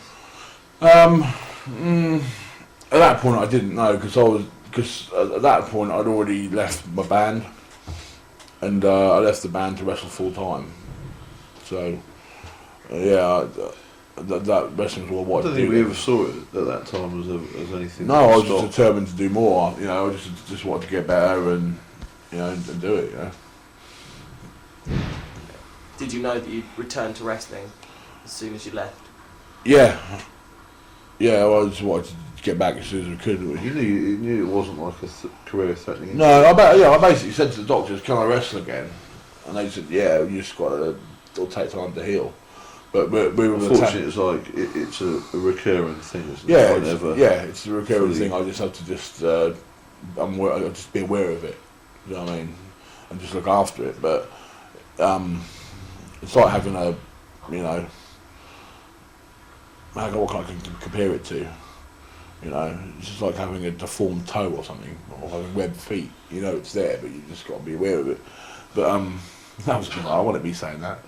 But it was at the time when I had we were the tag team champions then, the WWE tag champions, and obviously I couldn't wrestle for 2 or 3 months, so we had to relinquish the titles and stuff.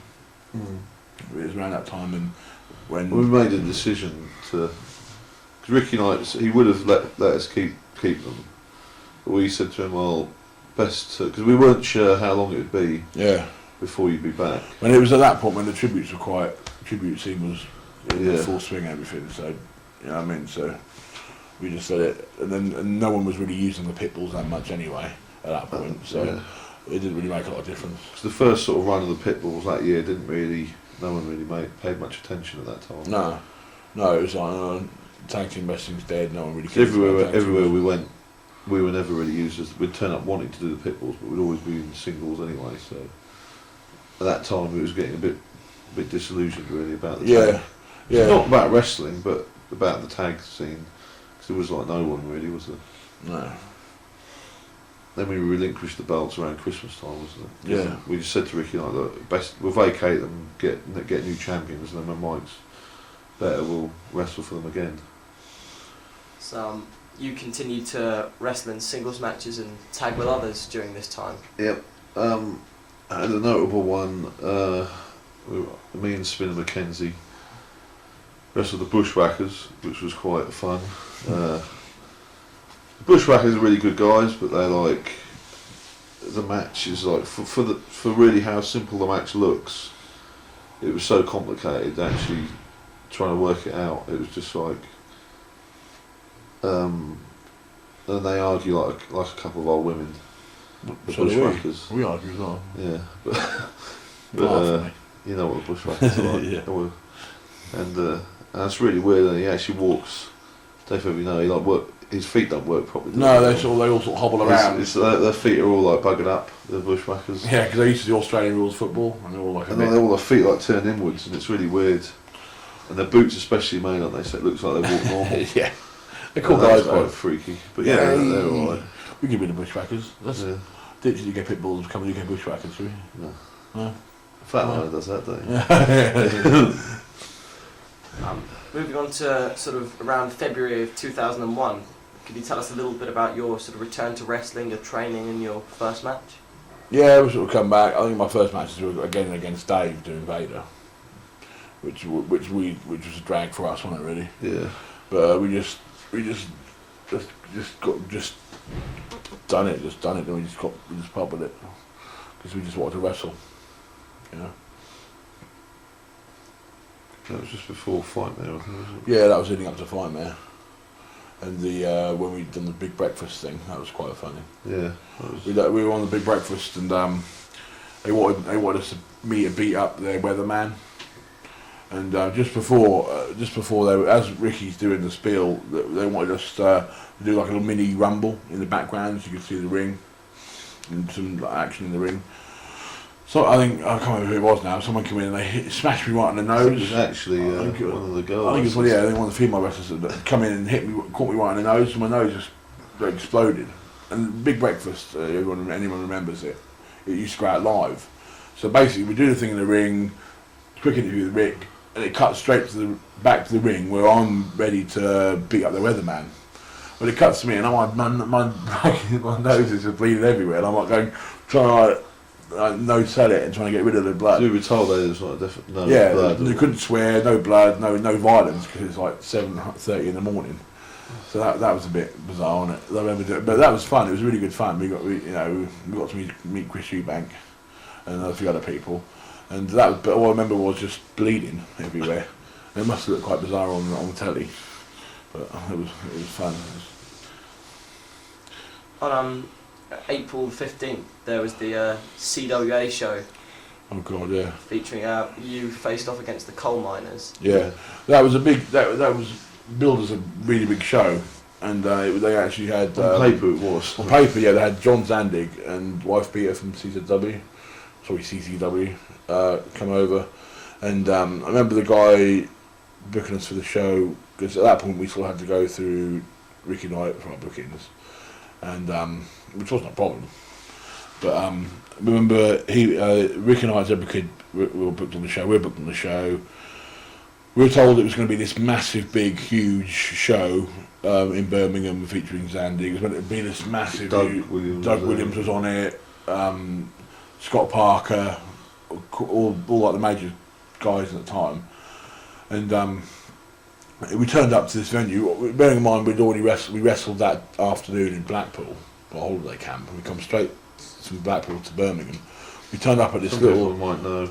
It's called The venue is called Hardy Spices Social Club in Birmingham, and it is the worst, seediest hellhole in the world, populated by winos, smackheads, and horrible people. It's like the middle of an industrial estate. Yeah. Nightmare to find. Yeah, this is the worst venue ever. And it was sold to us as this massive, huge show. And there's like 80 people there, and it's a horrible little social club.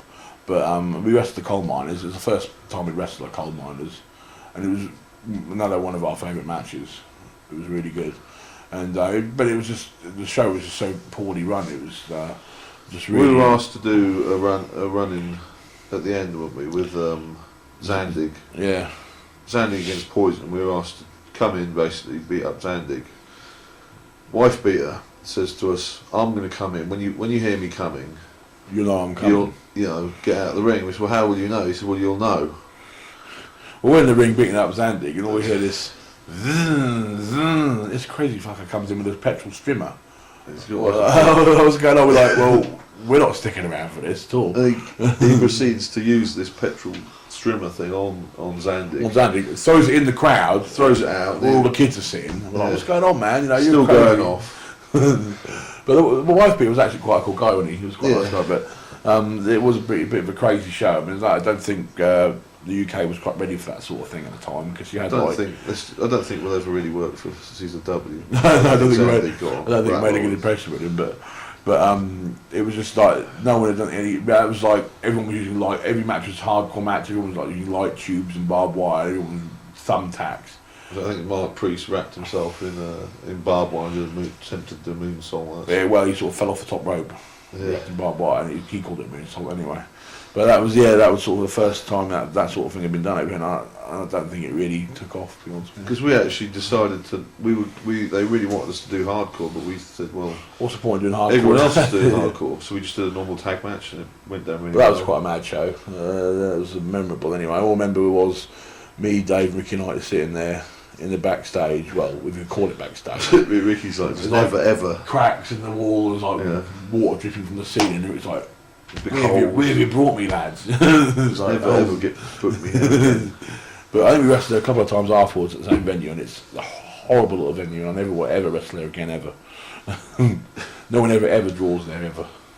Do you think the show, and specifically the extremeness of the garden strum and everything, do you think that was damaging to the business over here? Well, No. the fact that only like 80 people turned up to the show, and like half of them were the wrestlers' friends and family. Do you know what I mean? But I don't think it really affected the business at all. But well, it made a few like magazines and stuff, so it got like, so it could have done business that much. it did actually. I mean, actually, a few of the people who were involved in the show, Yeah. just through that, Poison was booked. Well, through that, we got contacts that eventually got us over to the Indies and the States and that sort of thing, and we made contacts with other guys in the show. We got work from it, so it was actually a turning point for our career, the show, because we made a lot of contacts on that show. So it was actually quite a turning point for us, really, as a career point of view. One of the biggest shows in recent years, WAW promoted Fight Man in Norwich with over 2,000 fans in attendance. Awesome show. That was really a brilliant show. I mean, WW and Ricky Knight, pulled out all the stops, and it was an awesome night. I mean, I wrestled Poison in the hardcore match. It was meant to be me and Skull Murphy, but he didn't pull out due to injury, so it was me and Poison. Dave wrestled a guy called Lee Max in a tables match, and went on to wrestle Tiger Steel in the main event as well. And it was a show that we were all heavily involved in, and it was great. It was really, really good. It was a landmark for WWE. There was like a press conference before. It was all really stops done, were really pulled out. professional. It was awesome. All credit to WWE for it. It was a really good show. But one of the major facts I remember of the show was I actually broke my arm in the main event. All it was, because it was meant to be PN News. PN News was The main event was billed as PN News versus Tiger Steel for WWE World Title, and their first World Title match. And PN News had an injury, so Dave done a. He couldn't wrestle legitimately Yeah. because of an injury. So basically, he had an injury, and Dave took his place. Basically, to cut a long story short. So to make it look like PN News was still a part of the show, he come down and done a promo and that sort of thing. And all really professionally done, all was really well covered. But It was available on DVD from WWE. And all I remember was at the end of the match, PN News comes in on crutches because he did have a legitimate knee injury.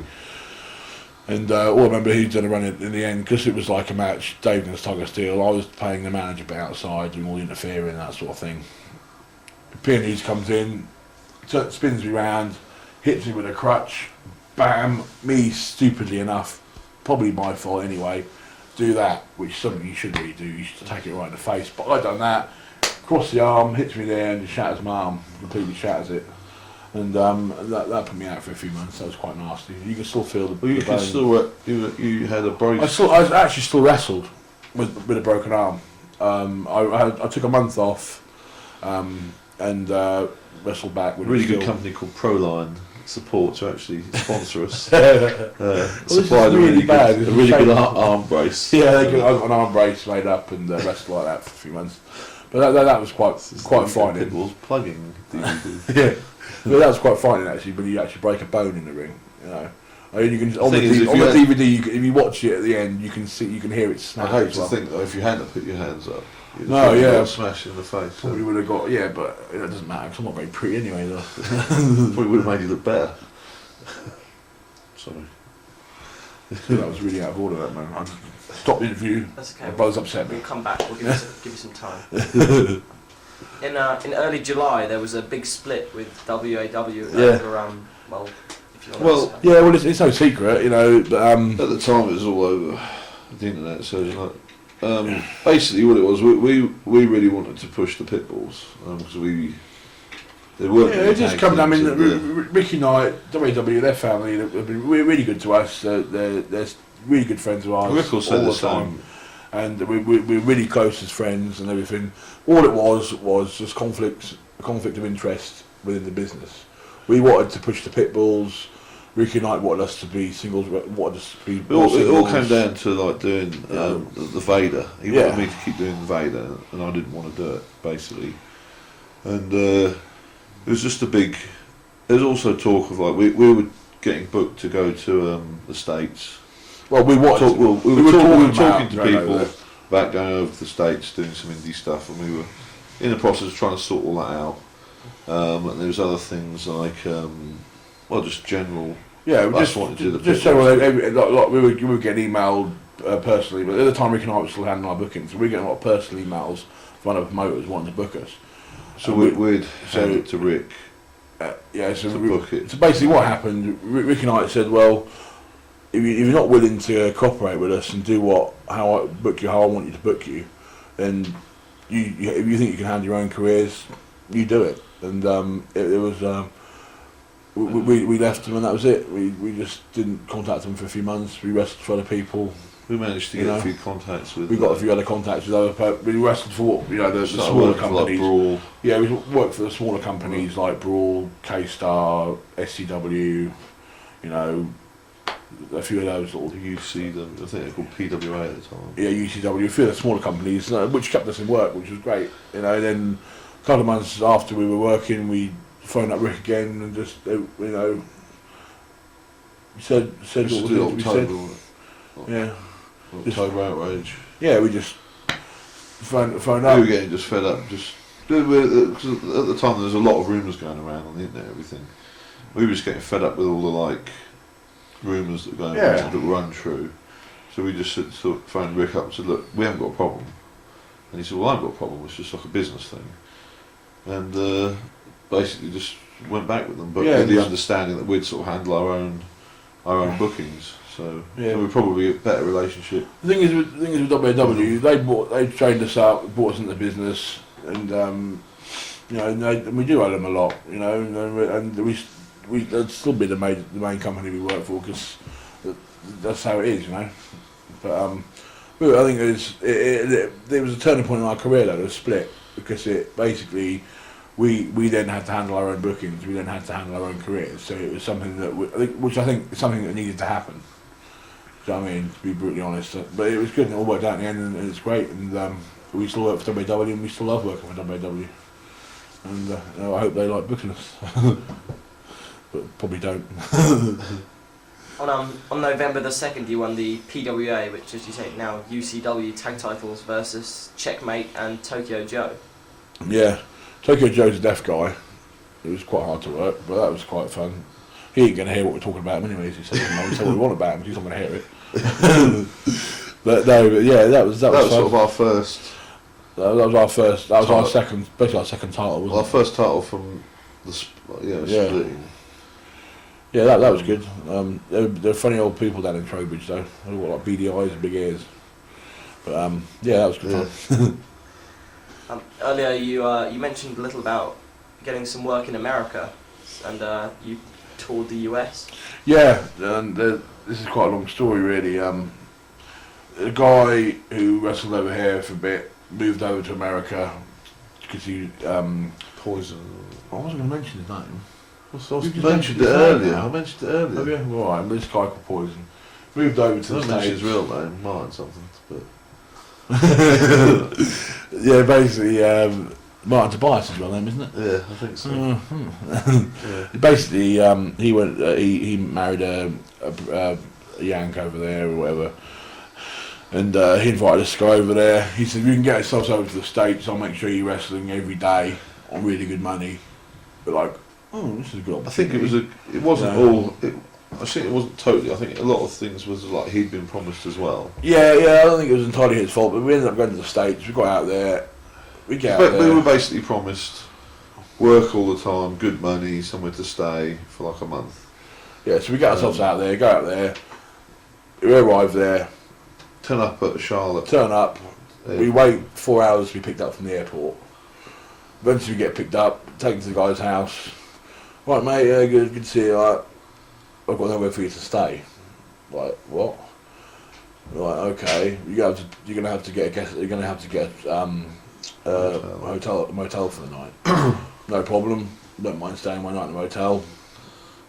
Stay one night in a motel, have fun, sample the American buffets, which we're quite fond of.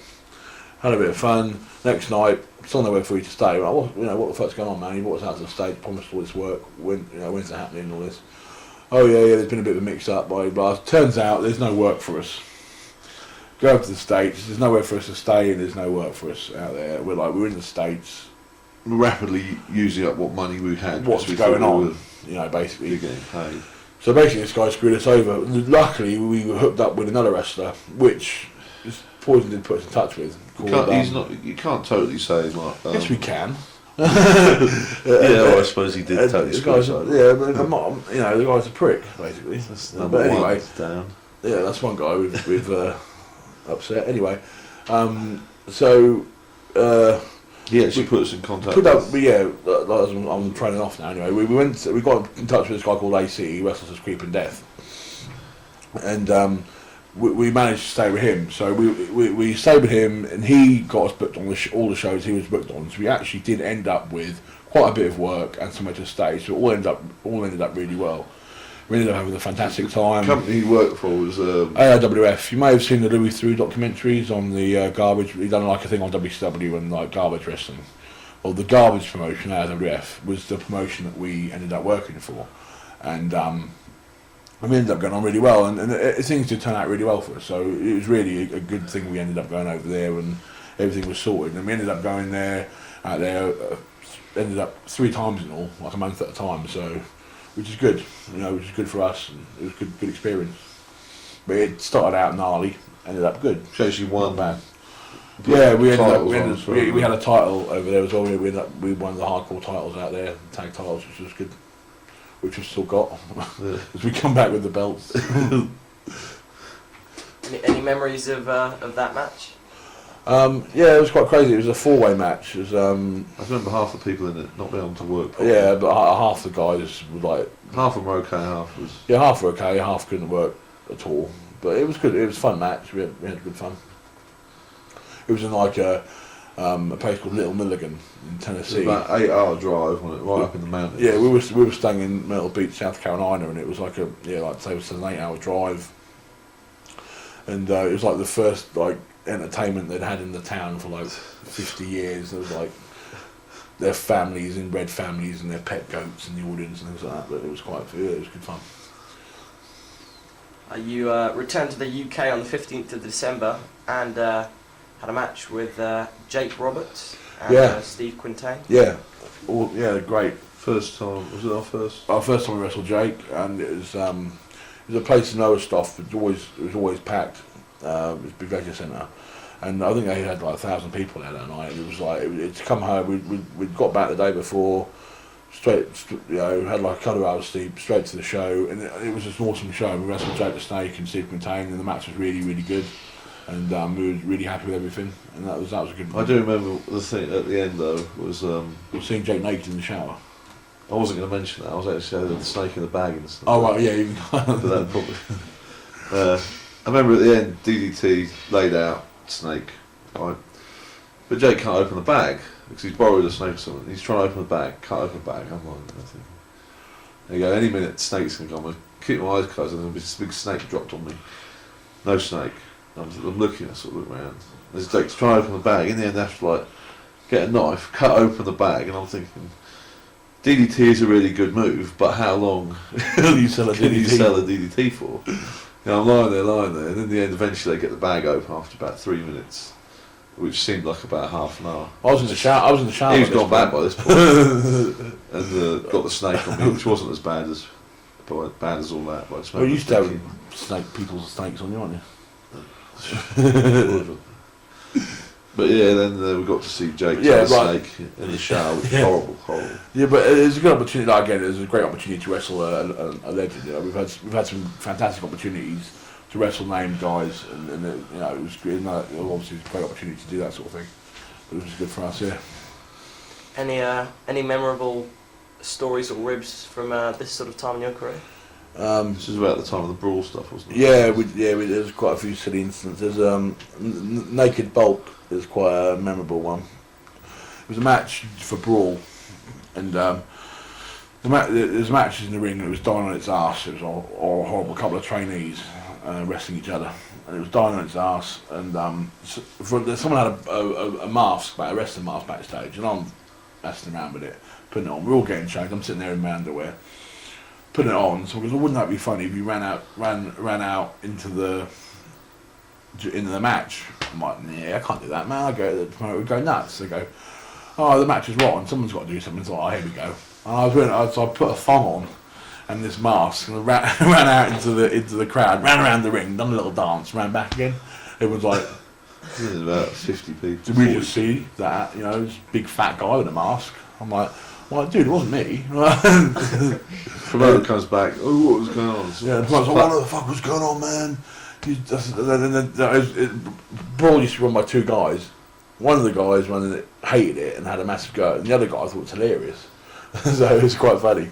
But then on the same card, we're on last, as we're wrestling, someone sends a little skinny guy out wearing the same mask and a thong, and running around the ring. He goes, he gets on the mic and goes, I've been to the toilet and I feel quite alright now. And runs back. Well, what the fuck's going on? Completely, any credibility we had that night went out the window. I'm not sure if it's on DVD or video. It must be. I hope it isn't. But yeah, that was quite funny. And there was like another incident. We're backstage, and one of the guys, earthquake.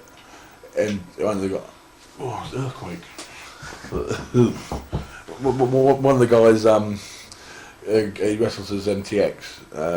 He had this king size Mars sticking bar. Out of his bag. It was a big, massive. And he'd been saving the Mars bar all show me when he came out of the ring. Well, I found this Mars bar. Yeah.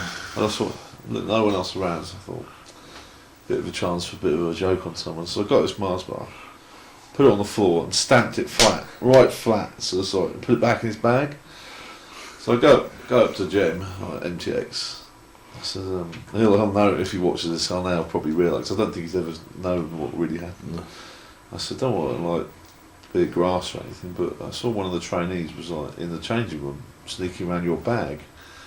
So he comes back, finds this Mars bar, goes absolutely mad. And I told him which trainee it was. It absolutely bollocks this young lad. Says, right, get out of here. You've ruined. What you've done. You've ruined. You should never ever touch anyone's bag. And he's got all the blame for it anyway. This young lad. And I don't think it's up till now. No one knows now. No, everyone will know now. Was that around the same time we played catch with Spud? Yeah. We had a match. I think it was like a 4-way match or something, or like 4 corners tag match. For K-Star. For K-Star. And this was when Spud had probably only been wrestling like 2 months or something. We get in the ring with Spud and we decided we were going to play catch with him. I just picked him up and me and Dave like throwing him like across the ring, and he's like, what's going on? We're just like playing catch. So that was funny. Was it the chair thing happened? Yeah. We did this regularly. A lot of things. I'm quite a big guy, as you can probably see, and chairs don't really, suit me. So I break a lot of chairs. So I come backstage at the show, sat down, chair explodes. We'll have a laugh. But this happens quite often. So anytime it happens, we always really steadily piece together the chair and leave it in the corner when we just wait for people to sit in the chair. And at the time we got this particular show, we got the promoter to sit in it. We go, come and have a seat, come and just have a chat with you.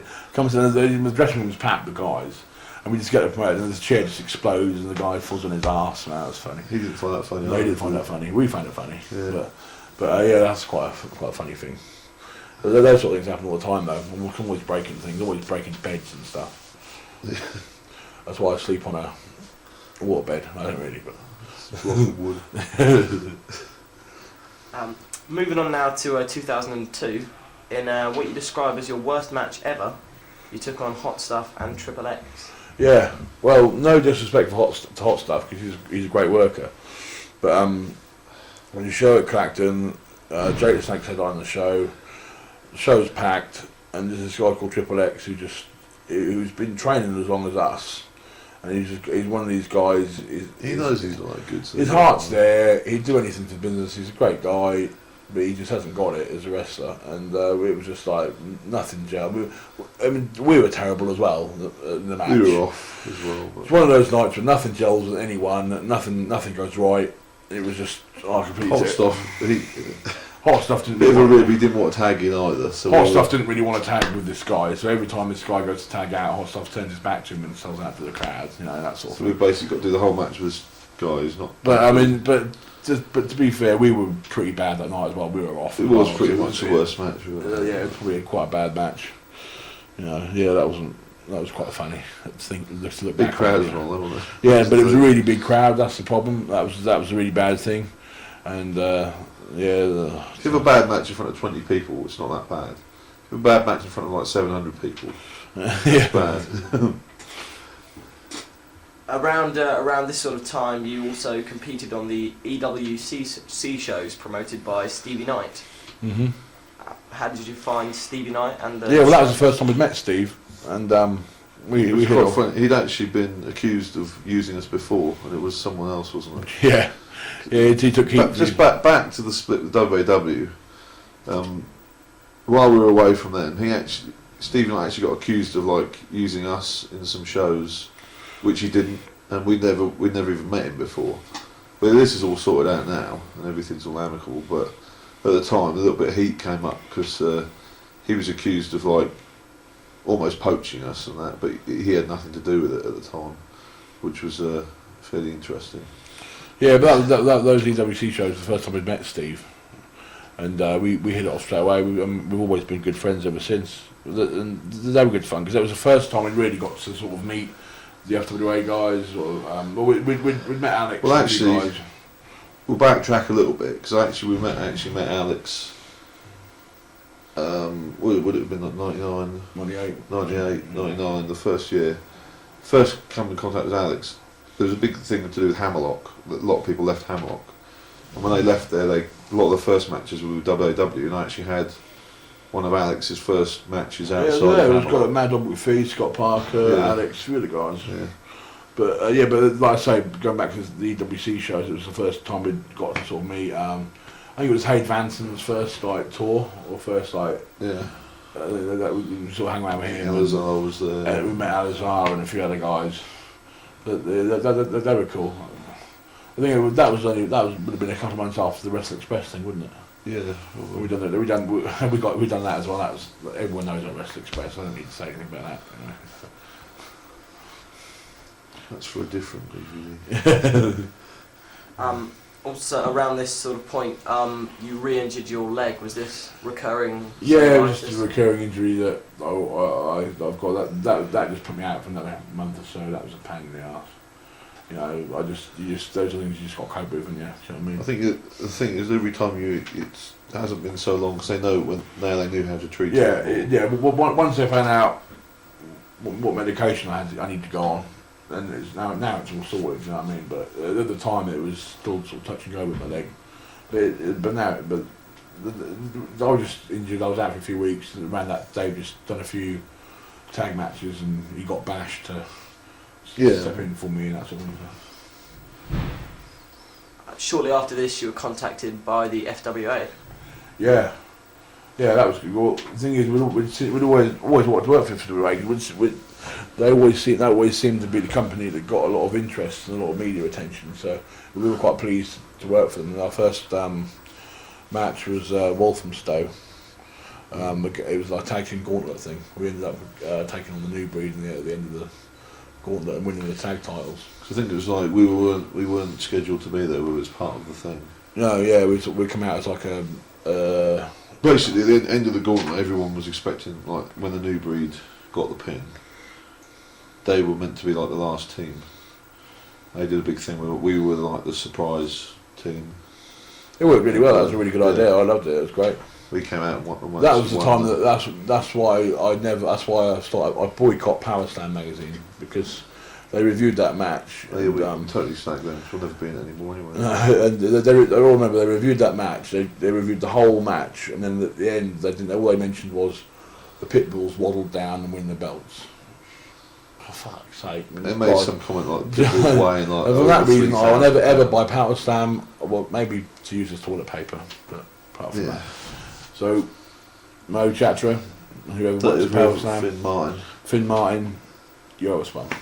If you give us a free subscription, we might think about maybe being nice to you again, but or give us a couple of big page spread with a centrefold and centrefold like that. Yeah. Who wants to be in Power Slam anyway? Who buys it anyway? I know who buys it.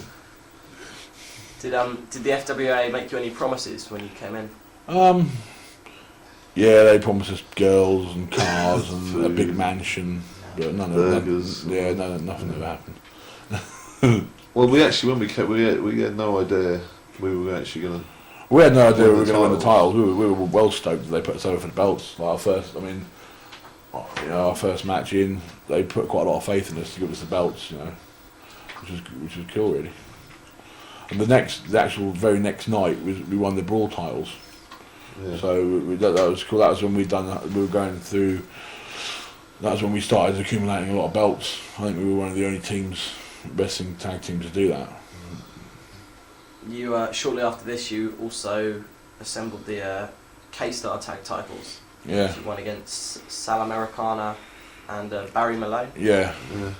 Enough said, not really very much to say about that. Yeah, K-Star were a company that spawned some really good workers. Spud, Jack Storm, and a few other guys. Nothing against Steve Logan, but he also, like, K-Star is like a kickboxing thing as well, and he seems to put a lot into that and not so much into the rest. Yeah, well, the thing is, it was fun. I mean, he was the one who booked. He gave us a lot of bookings when we went with WAW, so we can't really, complain. Yeah, we had fun. Like some of the workers were like, what I didn't like about K-Star was a lot of the workers were really young, all really young guys. I'm talking like 14, 15, 16 year olds. The nickname Kiddie Star. Yeah, something like that. But the thing was like, and these were the guys that were putting over for titles. You go and see a wrestling show, the heavyweight champion comes out, and he's like a 16-year-old lad. With like bum fluff and spotty, and how can you take that seriously? You know what I mean? And that's the only real problem I have with K-Star. But yeah, like I say, they spawned some great talent like Spud and. His gay lover is phoning him up and wants to know where he is. Actually, I'm in the middle of doing an interview at the moment for video. I'll phone you back in a couple of minutes. Bye. Christian, my boyfriend. Yeah, but that was fun. The whole title thing was great because I'm not gay really. It's just a joke. But we're not brothers. We're gay lovers, aren't we? The thing, the whole title thing was great. We all of the companies were putting the titles on. I think we had like 9 or 10 titles at once. Which at that point no one had done, so that was quite a good little publicity thing for us, wasn't it? Yeah. I believe there's certain singles wrestlers are doing that. Someone else did that. My best. Yeah, but it's been done. So.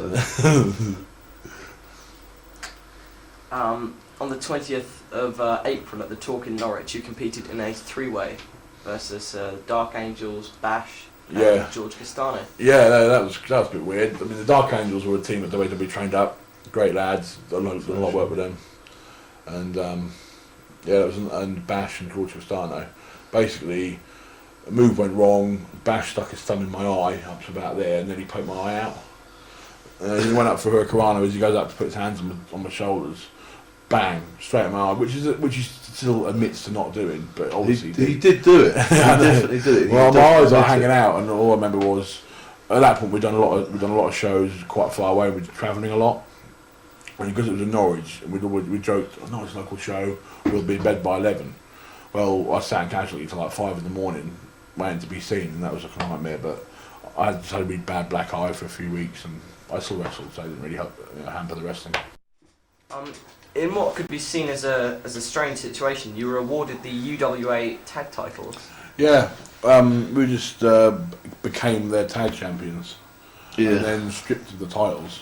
Well, It's really weird because it's just like it was at the time when we were winning a lot of titles, and we just sort of like turned up at a show and it was like, oh, by the way, you know you're our champions, and we're like, are we? And then just like had been awarded the titles. yeah, it was quite funny. Yeah, we became the champions and we were stripped of the titles on the same night, didn't we? Yeah, That was quite funny. Never had the belts though. no. I think they actually there was actually a picture of us with the UWA belts. Yeah, they're brushed out. They're brushed Changed out. the belts. Then they brushed out the name, put Funny. their logo in. Because they sent us this picture. Go, look, you've got. I can't ever remember having those belts, and they just airbrushed the name. Bizarre. You added again to your collection of tag titles on the 4th of May, where you won the EWC titles Yeah. versus Urban Warrior and Jason Liran. Liran.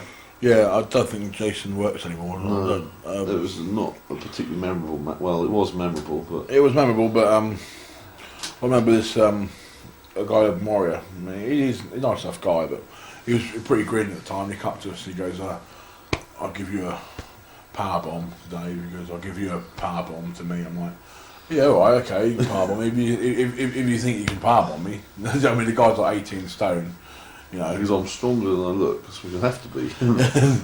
He was like calling all these moves. We're like, "Okay, just calm down, Because mate." I'll suplex you or body slam you or power bomb you, and we're just like,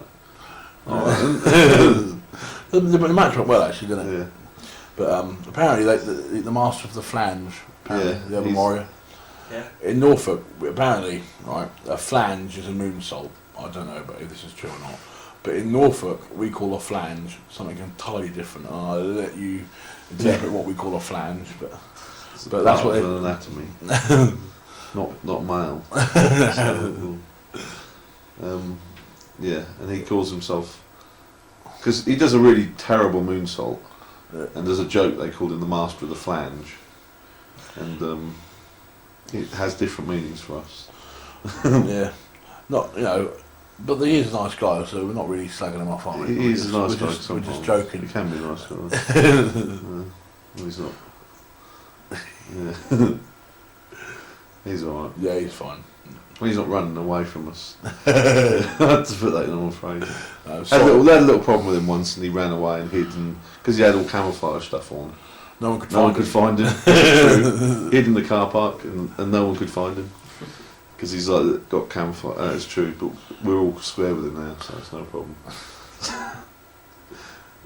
In the same month during May, versus the Dark Angels, the match took place outside and in the rain.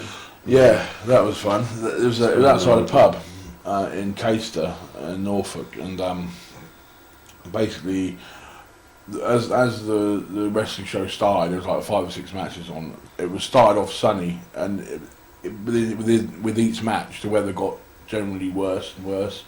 Clouded over, then it got colder and colder, and by the time we were on, it was pissing it down with rain, and it was freezing. I think I was wearing a hat. We were wrestling in like coats and like hats and gloves and everything, but and the ring, because it was like in a bear garden of a pub, the ring was sort of like this angle. yeah, the Like slightly an sloped angle. the garden was, so depending on which way you ran the ropes, you were like running uphill.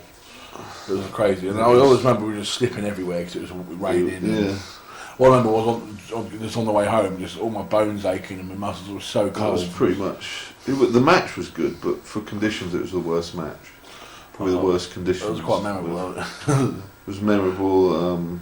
The landlord got carried away. Landlord decided he was going to get drunk and throw a bottle at us. Yeah, I didn't at the time. Didn't realise it was the landlord. And I'm like, if he comes near me again, I'm going to twat him one. But then I found out he was the landlord, and he was like, "Oh, that's a brilliant match." I'm thinking, he threw a bottle at me. And now he's like saying how good the match was. But that was bizarre, very bizarre match. In another notable encounter, Bolt took on the Thetford connection. Yeah, well, these lads, Technical Connection, they were a couple of trainees. We had a couple of good tag matches with them, and then we done a thing where I done a 2-on-1, and one of the lads from the Connection, Sam, really good guy, loads of potential, and the other guy was his mate, or was Yeah. something like that. And no, what's his name? Harry Patterson, what? something like that. I can't remember his name. And anyway, he was sort of his mate, and he wasn't obviously as good as his mate, and he was trying to basically do it. Well, anyway, this guy vaults in the ring, a nice big vault, great. His mate tries to do it, vaults, catches his foot on the top rope, lands on his head. Good start. That set the tone. Good start for a match. There's me in the corner trying not to laugh. And all I remember was that I really had a really hard time during the match because I'm a big guy. I blow up anyway, you know. So in a tag match, I can tag out and that sort of thing. 2-on-1, I basically had to lead. I was leading the match, and all I remember I was just really knackered. End of the match, do the finish, got up in the guy, and he kicks out of the finish. I'm like, oh, fuck. So, and I don't do splashes as a rule because I've got a fucked up knee. And so if I'm going to do a splash on anyone, I can't come down on my knees. So I thought, well, Sam guy, and I splashed him. I just splashed all my weight on him. And I just like it felt all his like bones go like that. But that's the only thing I could pin him with because he didn't get into his head that it was the end of the match. So I had to hurt the guy to pin him to keep him down for 3. But that was quite funny. And it was notable he actually didn't wrestle for a long while after. No, he didn't wrestle for no, he's only just recently started training again. Never mind, no. Shit happens.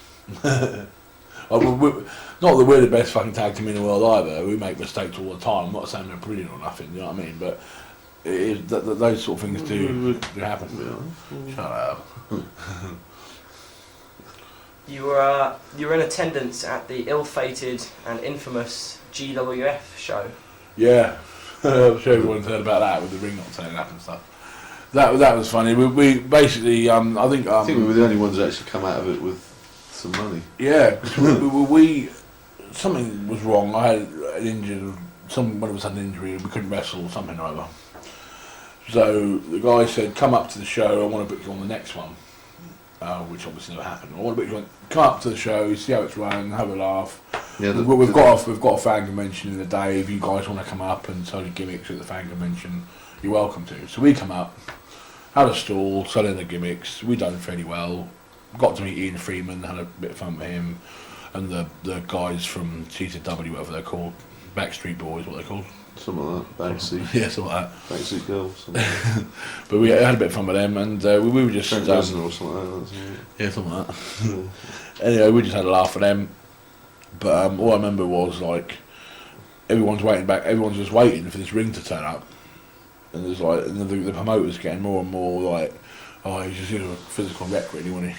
I mean, we actually had a contact for a ring that was nearby, but he was like, no, we'll wait for the ring, it's definitely going to be here. So, well, we know someone who's like 2 hours away who's got a ring. He's like, no, give the that was the mad thing. There was about 3 or 4 workers on the show who all had contacts, someone who could have got a ring there.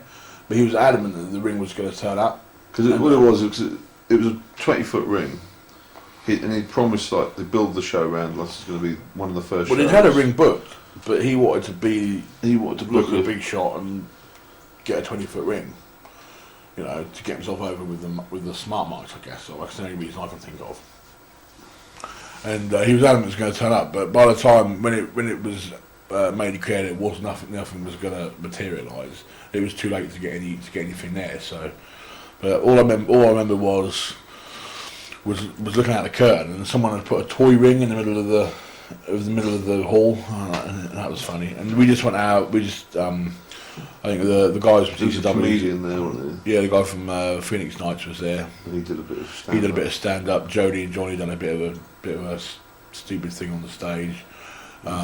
Trent Acid and the other guy done a pose down with us. We done like they were posing, and we come on and done some posing, and I got my top off and got my just trying to entertain everyone. Now, yeah, we just had a laugh. So we're still trying to think that maybe the ring mate. Yeah, so basically all that happened was the promoter ended up getting DDT'd on the stage by Jake, and I ended up leg dropping him. I think that's the only action that they actually got. And then the other thing was, didn't they have a fans bring the weapons match? Yeah. They had like a fans bring the weapons match, and the funny thing was, someone had put it on the internet. It was going to be a fans bring the weapons match, and all these like marks were turning up with all these bizarre hardcore weapons, baseball bats and barbed wire chairs, and there was just police waiting for them at the venue, confiscating all this stuff off them. That's hilarious.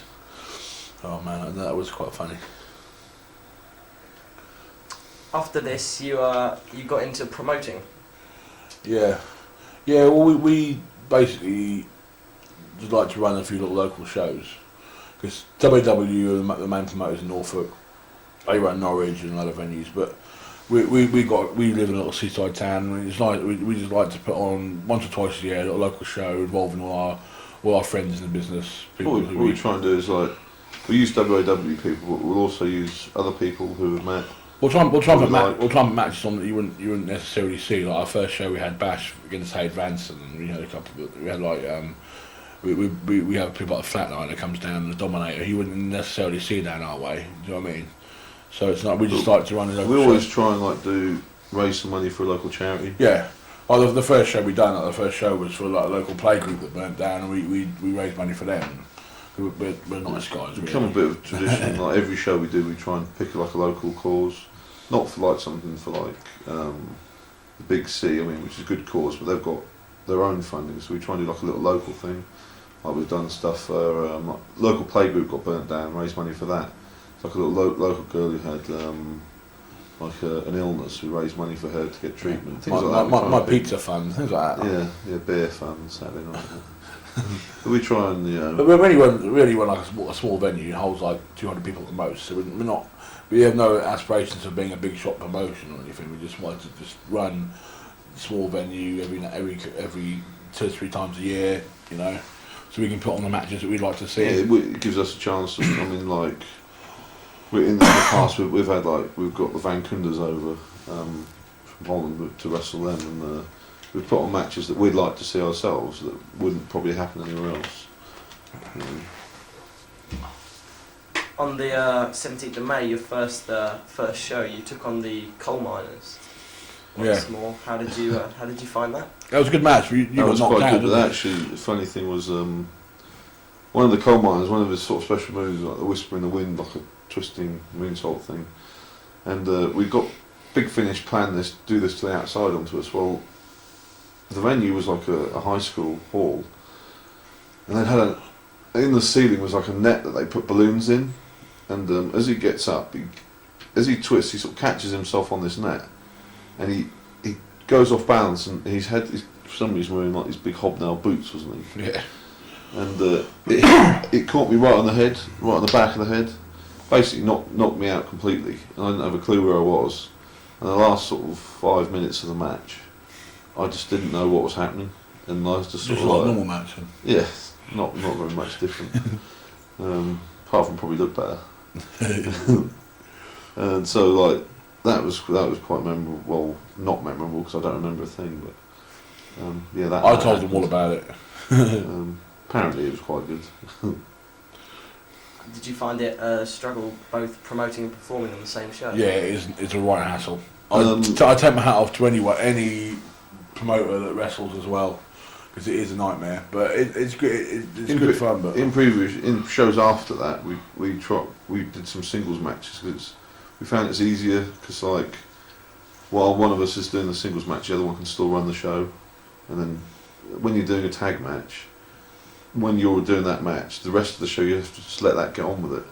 It is quite hard. yeah, it's stressful, but it's The also worst thing is leading up to it. I think promoting it. yeah. The worst thing is like the hour before the doors open, you'd be worried anyone's going to turn up. You know what I mean? That's the worst thing. But yeah, it is good fun though. We wouldn't do it if we didn't like it. You know what I mean? You also had an interview with TalkSport. Yeah, that was quite mad, wasn't it? We like drove around London for Lost hours. in London for about 3 hours. Yeah, yeah. Before we found it. Yeah, that was good fun. That was with the head Jake the Snake was on the show as well. That was good fun. But all I remember was we had like 3 hours. We got into London. We had like 3 hours to find the place. We thought, oh, that's all right. We're quite close to the place. We could just sit around, chill out. Went somewhere. Went to B&Q or somewhere. Went to the cafe, and we had like an hour to get there. We thought we were about 10 minutes away, weren't we? It took us we only just made it before we got driving around London, all these little streets, getting lost and one-way things. Because we're Norfolk folk, we're inbred Norfolk folk. We don't know all about London. No. So Tractors and stuff. It's a right nightmare driving around London, man. Crazy. in where for the Where? Where for the FWA versus Chris Justice and James Ty. Yeah, that was quite funny. We just come out from Leeds. I remember the match not being a great match, but I don't think it was anyone's fault. But we just didn't gel. But we just come back from the Leeds festival, and we were absolutely. It was literally mad. that day. We'd been living in for all you people that are familiar with festivals, we've been living in a tent for like 4 days in mud and rain, and no showers and stuff like that. So we basically come back, and that was the night we done the Dirty Sanchez filming, and they were just prattling around backstage. And I remember they kept trying to shoot us with a BB gun, and I was just thought, oh, you fucking idiots. Yeah. These idiots walking around kept trying to shoot us. But they turned out to be really cool guys. But I don't know if anyone's seen the Dirty Sanchez thing when they lick our armpits and then the guy gets his head forced into my arse crack. But the funniest thing about the whole thing is I hadn't showered for like 4 days before that because we'd been at Leeds Festival. So for anyone who doesn't know that, we had showered before, but festival muck takes a while. Yeah, I hadn't showered. No, I was going to wait till I wrestled and they'd all like come off after the match. It was after. Yeah, I know. So right after the match. Yeah, we just walked back and we were all sweaty from the match as well. Man, it must be. I tell you, I mean, I wouldn't. But they didn't show the funniest thing. They didn't show. We did the thing, and I just shoved this guy's head up Mike's arse. It wasn't right up there. It didn't penetrate the ring or nothing. Don't worry. Not right. I'm not into that sort of thing. But the thing was like he was like pretending to be sick and that they show. But what they didn't show was he actually was sick. Puked up all over my arm, and he was puking up all in the toilets, and he was genuinely sick everywhere.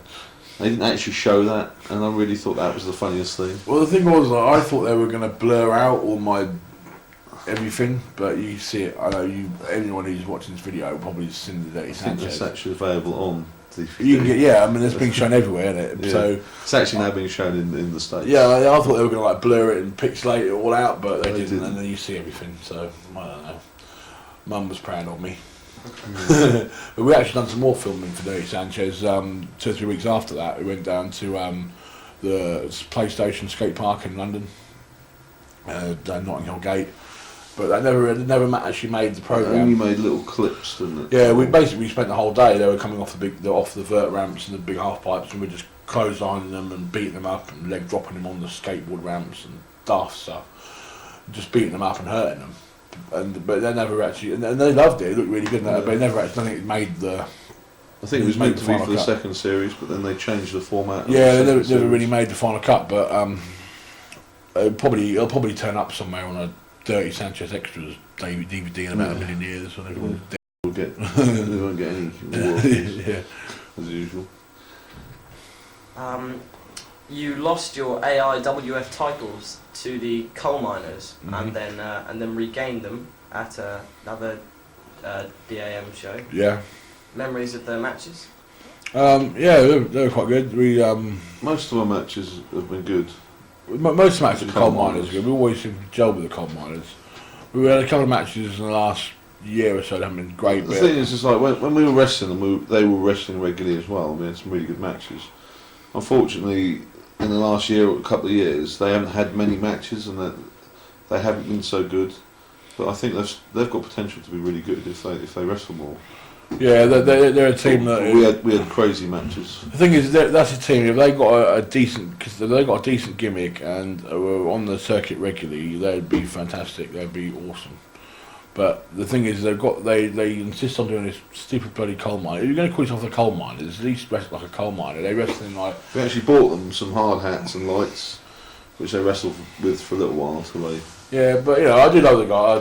I do like. We had they are great hardcore guys. matches. We had dog collar matches with them. Yeah, we had some brutal matches with them. We had some really we had a dog collar match, and we had some really great matches with them. And I hope we do have some more good matches with them in the future.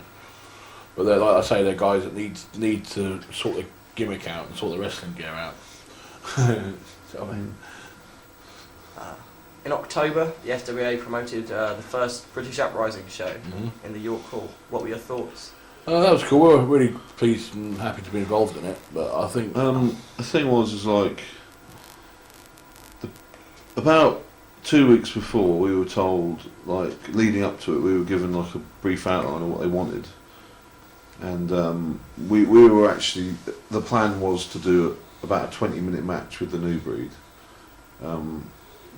Everything, put in loads of stuff, really long, really good, and we'd actually been coming up with loads of stuff to do with the new breed, and then literally days before we get a phone call and basically say, we've changed the mind, we're using your bit to basically debut Birchall, which was no problem or anything like that. At the end of the day, we got to wrestle for 2 minutes. So basically we get cut to like 2 minutes. We'd come up with a lot of stuff with the new breed in a few weeks that was going to be really good. So we never really got. But I think the whole up. We had the feud sort of built up over a year with the new breed, and it was meant to culminate in this big match. Yeah, we never really had a chance to sort of wrap the feud up, so to speak. Yeah. But I thought it went really well. Turned out really. What was shown turned out really well. Yeah, I thought it was great. I thought the whole Birchall running was good, and I thought and obviously the guy's gone on to a lot bigger and better things, which is great for him. I mean, I love Paul. Just slightly disappointing from the point of view that we would like to have had a longer match, but yeah, that's wrestling. Yeah, but that was good. But it actually turned out really well. I think it was a landmark show on it, the British Uprising. Yeah. I think it was like a really big show, and but yeah, it was good. So everything we did went perfect. Yeah, it was good to be. It was really good to be part of it. It was got to meet just some to be part of it. guys. Meet AJ Styles, who we've hooked up with quite a lot since then, and who's a good guy, and a few other guys. So yeah, it was good. Shortly after this, on the 25th of October, you lost your FWA titles to Ulf Herman and Alex Shane. Yeah. How was the match? Short. Fun. Yeah. Leave it at that. Well, you've got that was the infamous incident. Shirt incident. Oh, yeah, God, yeah. Which we have to mention. Yeah, well, the match was cool. Basically, the match consisted of being hit with chairs and going hit with chairs, going with tables, and getting pinned, which was no problem. I don't give a toss about that. That was great, but we were backstage having a laugh. We like to have a laugh backstage and make it fun for ourselves and that. And because you're sitting backstage for hours and you just get a little bit bored, so you have to. I saw this vest sitting there backstage, which turned out to be Alex Shane's vest. Find the vest. I'll have that. Go off. I hid it somewhere. For the life of me, I still can't really remember where I hid it. But I think the plan was steam for a bit. Hide his vest, let him realise he's lost his vest, give it back to him.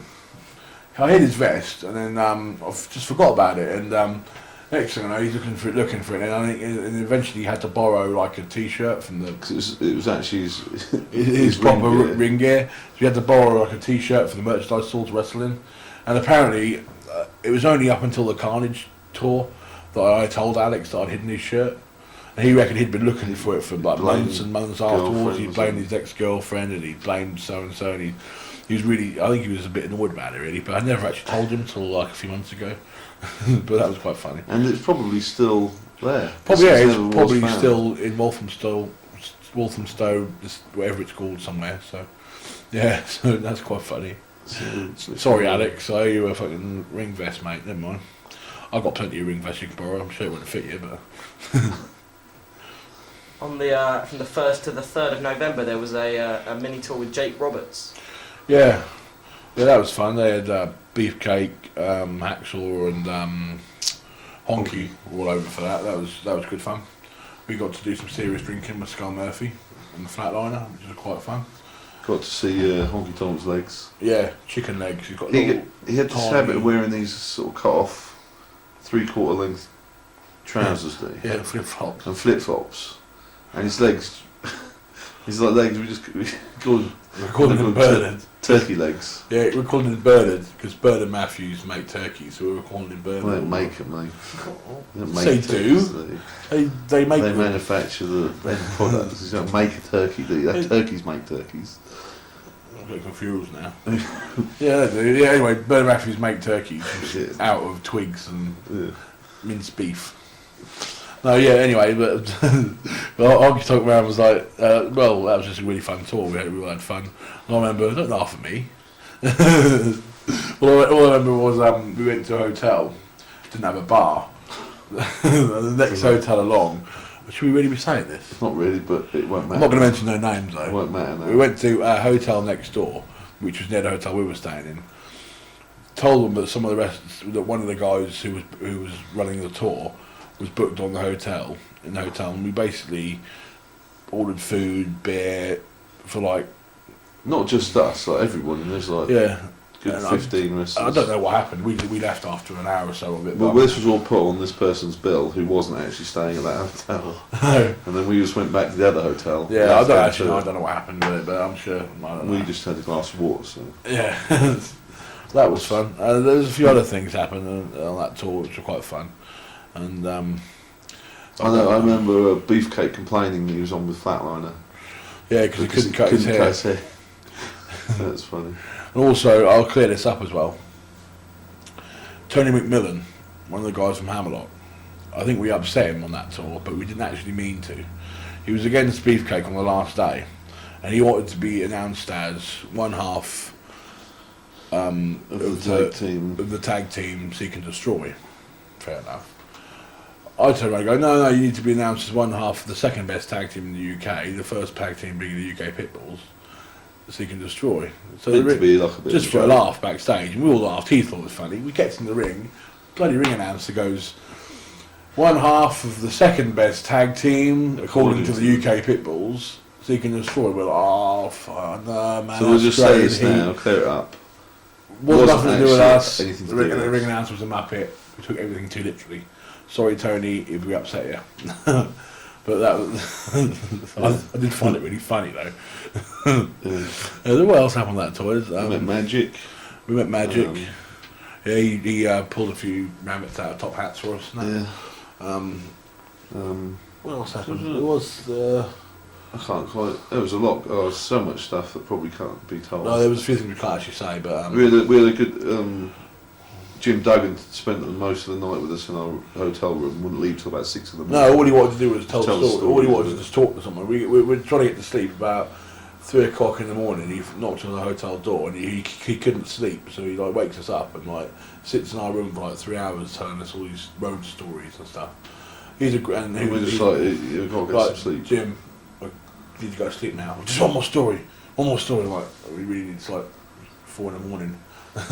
He He's really, left about 6, and the next day he was actually late for the tour bus. yeah. This is- He's a really cool guy. We actually worked Psycho Steve and the Hamlock guys, him and Jack and Duggan, the whole tour. And it was really, really good fun. And then, like I say, another good opportunity to work. No, the ring was actually okay. the ring that was involved in a different incident. Yeah, the actual ring we used on the tour was the ring that was meant to have turned up for the what's it called? The show at Preston, the John Farrar show. So that was the ring that never turned up. So we got to wrestle in the ring. See, someone did so. On the 15th of November, you won back your WAW tag titles Yeah. against Ricky Knight and the Zebra Kid. Yeah, that was in Clapton, wasn't it? Yeah. Yeah. Brutal hardcore. Yeah, that was quite a crazy match. The tattoo. I just had a tattoo done. I just had a brand new tattoo done on this arm. I said to Zebra Kid, can you just be a bit easy on the tattoo? I wore a t-shirt to cover up everything. First move of the match, drop kick, want a tattoo. Thanks, man. That happens sometimes in wrestling. Every time I get a new tattoo, everyone likes to slap it or something. Like a target. But never mind, that's fun. I have no problem with that. It's just a bit of jovial hilarity that happens. Friendly banter. Yeah, but yeah, we I think it was the second time we won the WWE tag titles. Yeah, so that was again be cool. It was an honour to go over for a title for WWE again, which is cool. For the rest of the year, you were based out of the USA. Yeah, we went there again. That wasn't Just that. around- We had a pretty rotten hardcore match. Yeah, we basically there's a lot of hardcore They're never going to specialists probably. Yeah. in the US, and we were against these two guys that were just a couple of fat hicks. Can't even remember Gemini and Some other Steve guy. Niles. Was it? Yeah, they were just a real rock match. We start. I mean, when we do a hardcore match, we like to. We don't like to start straight off with the hardcore because obviously, like, you got to build up to it. So we always start off, do a few minutes of wrestling, and then bring the hardcore stuff in later. So this is a plan. So this is a defence of the IWF hardcore Yeah. titles. Well, these guys, they call themselves hardcore specialists because they can't wrestle, basically. They're hard. They're probably never going to see this, but if they do, bollocks to you. And basically the first moves of the match, everything went wrong. So it was just like I just heard Mike go, "Oh, bugger this! Let's just hit him with the stunts." And we just like basically after 2 minutes, just generated into a big hard. I remember getting changed. I remember backstage. We get led backstage and go, the changing area. There's like about 10 bales of hay. Yeah. Backstage, and I'm like, what's that? I go, that's the change room, man. I'm like, okay. Yeah. It's like cow barn. Had cows in. So that was fairly interesting. Yeah, that was fun though. You got but yeah, basically we went to the States again and we just toured around South Carolina, North Carolina, Tennessee, Virginia. I just doing the little indies. I'm not talking about the Ring of Honor type indies. I'm talking about the real horrible little shitty hellhole indies. But well, you got to start. It's a good experience. Yeah, it was great. Yeah, it was good fun. You got to start somewhere, didn't you? So. Moving on to 2003 now. A bad start, re-injury of the leg. Yeah, just another flare up. Unfortunately, it happened quite a few times. Yeah, but this time it was only like a couple of weeks. I was back wrestling within like 2 weeks of it happening, so it wasn't that major as it has been. But it just it was more annoying, isn't it? Yeah, it's more annoying than anything. But basically, it just left Dave just doing the. We had a couple of matches booked, but it just ended up Dave doing them as 2-on-1s. Which has happened, isn't it? Yeah. Loads of times. And from then you took on. You both wrestled whilst ill with temperatures of 104. Yeah. Yeah.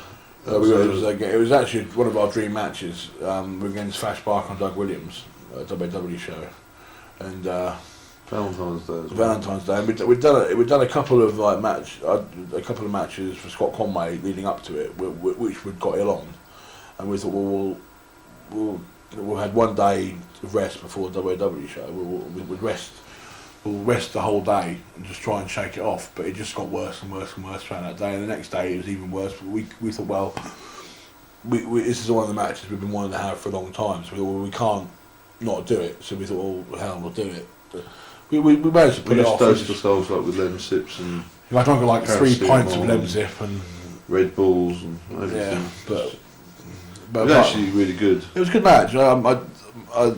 We messed a few things up because my head just wasn't there. It was in a different place, but because I was ill. But it was. Yeah, I think it was.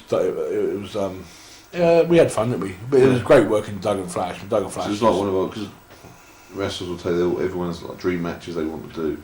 This was actually one of them. Yeah, this was a good match. It was good fun. It was good. It was getting more of the time. We were getting to the point where we were like.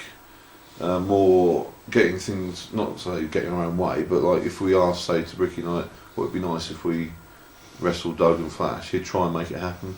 It's getting so that was getting. Yeah, and it was also a point where we'd wrestled a lot of tag teams, and it was like Doug and Flash were quite credible opponents for us. Where we'd wrestle a lot of smaller guys. They looked like credible opponents. You know, and it was going to be, we were going to do a big run with them, but I think the Flash retired shortly after we'd done the match. We never had a chance to do the full run. It was going to be a a good year's worth of matches, but it never, because like I say, Flash retired and never really ended up happening. He had injury, didn't he, before he retired? Yeah, I think his knees. That's it. Yeah, bad, yeah. Continuing the bad luck streak on the 13th of April at the Talk. And Mike, you faced off against the Dark Angel Ash. Yeah, I've had hundreds of matches with Ash on the Holy Camp circuit, and we always have a really good match. He's a young lad that I think is incredibly underrated, and he's a hell of a talent. But we always like to do something a little bit different in our matches, and we've done a bit of an outside sport where he was a moonsault knee, and. Does the moonsault, and I don't know whether I was out of position or he slipped or whatever, but I ended up catching both his knees right in my face, and oh man, that was just right bang. I managed to finish the match, but I remember like the day after, I looked like a panda, like 2 black eyes, swollen nose. Cheers, buddy. You got to laugh about these things, though, man. You can't dwell on it. Wrestling is real, so. You then competed in your match of the year against Pain and Pleasure. Yeah, that was for AIWFGB at the time, which I think is now called something else. FWA. Down in which was originally called GBH. There's like a million names. But yeah, we always had fun working down there, and that got voted. What's it called? The wrestling website? Wrestling X or something like that. It was voted their match of the year. Don't feel good and Johnny Fair. We were quite surprised it was voted match of the year, but not we thought it was a really good match, but because of the other matches that were in the running order, like a lot of FWA matches and that sort of thing. But yeah, that was a really good match, and that was the first time we wrestled them. I mean, it was like a case of just gelling really well with the guys, and we had quite a fun incident after the match. Dave got attacked by an old granny with a walking stick. There's a regular there, which is quite funny. Big social club in Longton, Stoke-on-Trent. Yeah. What's her name? Crazy Mary or something. Something like that. Yeah, she's an old woman. She doesn't like the heels at all, and she attacks me. I'm walking back to the change room, so like stack on it, attacks me with a walking stick, and all the way back to the change room, I'm getting poked and prodded and hit. And I'm just trying to like not sell it, but it was really hurt. Yeah, these stories of old grannies, and this was in the world of sport days with the handbags and the umbrella as well. Yeah, this was pretty true. It was an old granny with a walking stick beat us up, man. And we ran, and it hurt. I had big welts for days afterwards. Yeah, I'd rather wrestle every kid in a hardcore match, which is saying something. In July, for GPW, you competed in what I've got down here as an unusually bad match. Yeah, I mean the guy decided he was going to put us on with with 3 guys that just couldn't work at all. Well, before we even get in the ring is broken, isn't it? He's like hired a ring in. Yeah, we get like 24-foot. Yeah, we get told the ring's broken. Let's take it easy. We're great. The ring's already broken. We go in there, have the match. Match was the thing was, what annoyed us, we'd planned a few things out, and we'd worked with the guys before in training. We'd actually been there a couple of weeks before and done a training session. And we thought, and we'd actually had some good stuff we were going to do. We thought this was going to be a good match, but the match was just fucking terrible. And probably just just like to do their nerves, I think. Probably just as much our fault as theirs. I'm not going to give them the entire heat for it, but I remember crushing one of the guy's foot. You do one of Bolt's moves is well, I do something now and then. I occasionally do like whatever you want to call it, like a thing off the apron, where I just do a flip on the guys if I'm feeling particularly agile that day. And I did that. And the proper way to take it is basically Bolt, as he hits you, you move and take a bump. This one guy's like a rabbit in headlights, doesn't move. So just like land right on his foot. And all I remember was just going backstage afterwards. The guy like takes his foot out of his boot and his foot's like mangled on the pulp and bleeding. That's quite funny. But yeah, that but was you still thanked us for the match, so yeah, professional about it. Yeah, it was funny. Never mind. At the Bulldog Bash, you competed in the outdoor event. Yeah, the Bulldog Bash is great. We've done it the last few years. I mean, it's really good for me because I love that sort of thing. I mean, we go to a lot of festivals and the bikes and that. Yeah, we're big music fans and that sort of thing. And we got an opportunity to do the Bulldog Bash. We jumped at it. Basically, if those of you who don't know what the Bulldog Bash is, it's like a small scale Glastonbury or Reading run by the Hells Angels.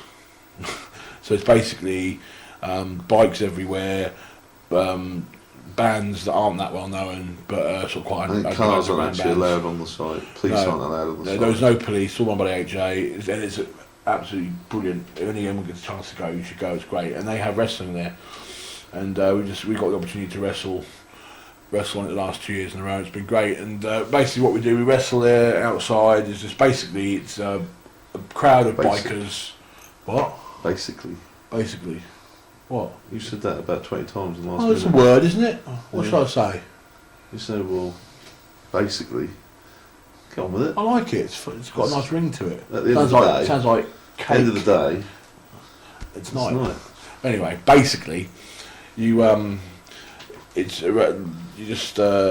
They don't want to see me off now. You throw me off. I'm on a roll there. They don't want to see wrestling there so much. What it is like they just want to see people get beaten up. So yeah, they just want to see. Yeah. They're all Basically, bikers. they They want want to see people get beaten, beaten up. people get hurt. So we just go there, have a squash match, and end up just getting drunk with the people backstage. It's brilliant. They have like strip clubs there. Yeah, they have a lap top and dance spike and wash. we love it. It's great, but basically the last few years, my favourite bands have been playing there. Like they've had the Wild Hearts there, Raging Speedhorn, Fandom, Criminals, bands like that. We get to watch them backstage and stand on stage and watch them with our actors whenever it passes. It's great. It's such a really good laugh, you know. But yeah, that was good fun. We always enjoy that. Were you at the Islington Rock and Wrestling show? Yeah, that was good fun. That was the same guy that used to book the wrestling at the Embassy Rooms in London. Basically got us a job Contacted doing us that. to Yeah, sort out the wrestling side. basically he's like, it was a big like fashion industry party with some bands and DJs and strippers and stuff, and they wanted some different entertainment, and they thought they'd get some wrestling there, and that was quite crazy. We booked the ring off a certain guy from the Essex area who done the ring job for us. He went nuts because they were giving away free hot dogs and stuff, and all the crowd were throwing hot dogs and stuff in the ring, and the ring was just covered in like mashed up hot dogs, beer, mustard, tomato sauce. In between the match, they had strippers in the ring. Yeah, And they decided to cover themselves in tomato sauce and mustard, like in his ring. They just squirted this ketchup, and he's so like, you going imagine mad. the canvas is just covered in beer, mustard. Ugh, it was disgusting, but it was a pretty memorable event. We wrestled the coal miners. Ricky Knight was on it. Phil Powers was on it. Sweet Soraya and then another girl. It was a good, really good show, but just mad, just full of. They were giving away free beer, so just piss heads everywhere. It was quite a mad event, but it was good fun. Shortly after this, you gained your first European job, going to Finland. Yeah, we done the big Baltic Brawl show at Finland. Like the show, it was a really good show, but it was completely like overbooked with like. We were originally booked to wrestle Road Warriors.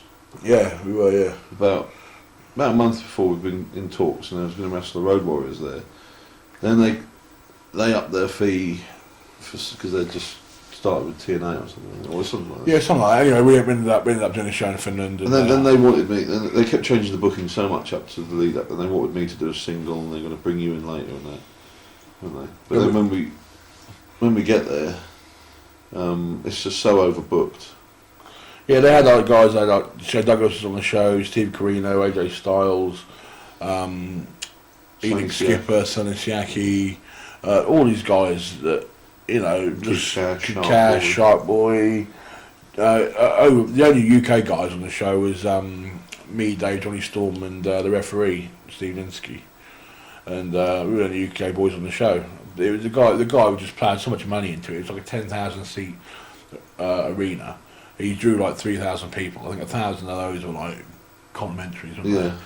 It was a really good show. It was a really good fun show. We all had good fun. We went out. We were there for like 3 days in Helsinki. You know, just having the fun for the one show. You know, but it was good fun. It was a really good experience. But the guy. It's actually it's all done out like a Raw set. Yeah, it was a night like Raw, and that was I nearly lost my beard that night. I've cut my beard off now. I used to have a big long beard. And we come down how they have on Raw, the big screen at the back and the stage. That's how it was. And we come out. We do a thing where we come out in entrance pose. I get on all fours. Dave gives a pose behind me. Well, as I get down, all these flame pots go off at the front of the stage, like that. Well, I'm right at the front. All these flame pots go off, and all I remember was this flame pot going off right near my face, and all my beard was all singed on my beard, and there was just. Well, big lump out of the middle. It used to be really pointed. Yeah, and there's all the middle of my beard all burnt away. Oh, man. Yeah. And they'd made the ramp too short for the stage. So where the ramp was like that, and everyone's having to walk down it like that. Yeah. I think Johnny Storm fell down it, did he? Yeah, Steve Carino fell down it. We nearly fell down it.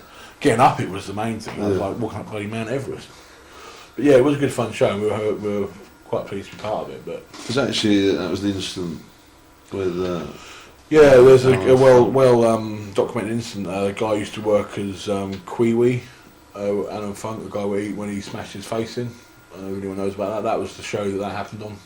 Sonny Siaki basically mistimed the moonsault and ended up kneeing the guy in the face, and the guy's face got smashed to pieces and cheekbones. Quite scary backstage. He just comes in and all his faces are hanging off, and blood everywhere.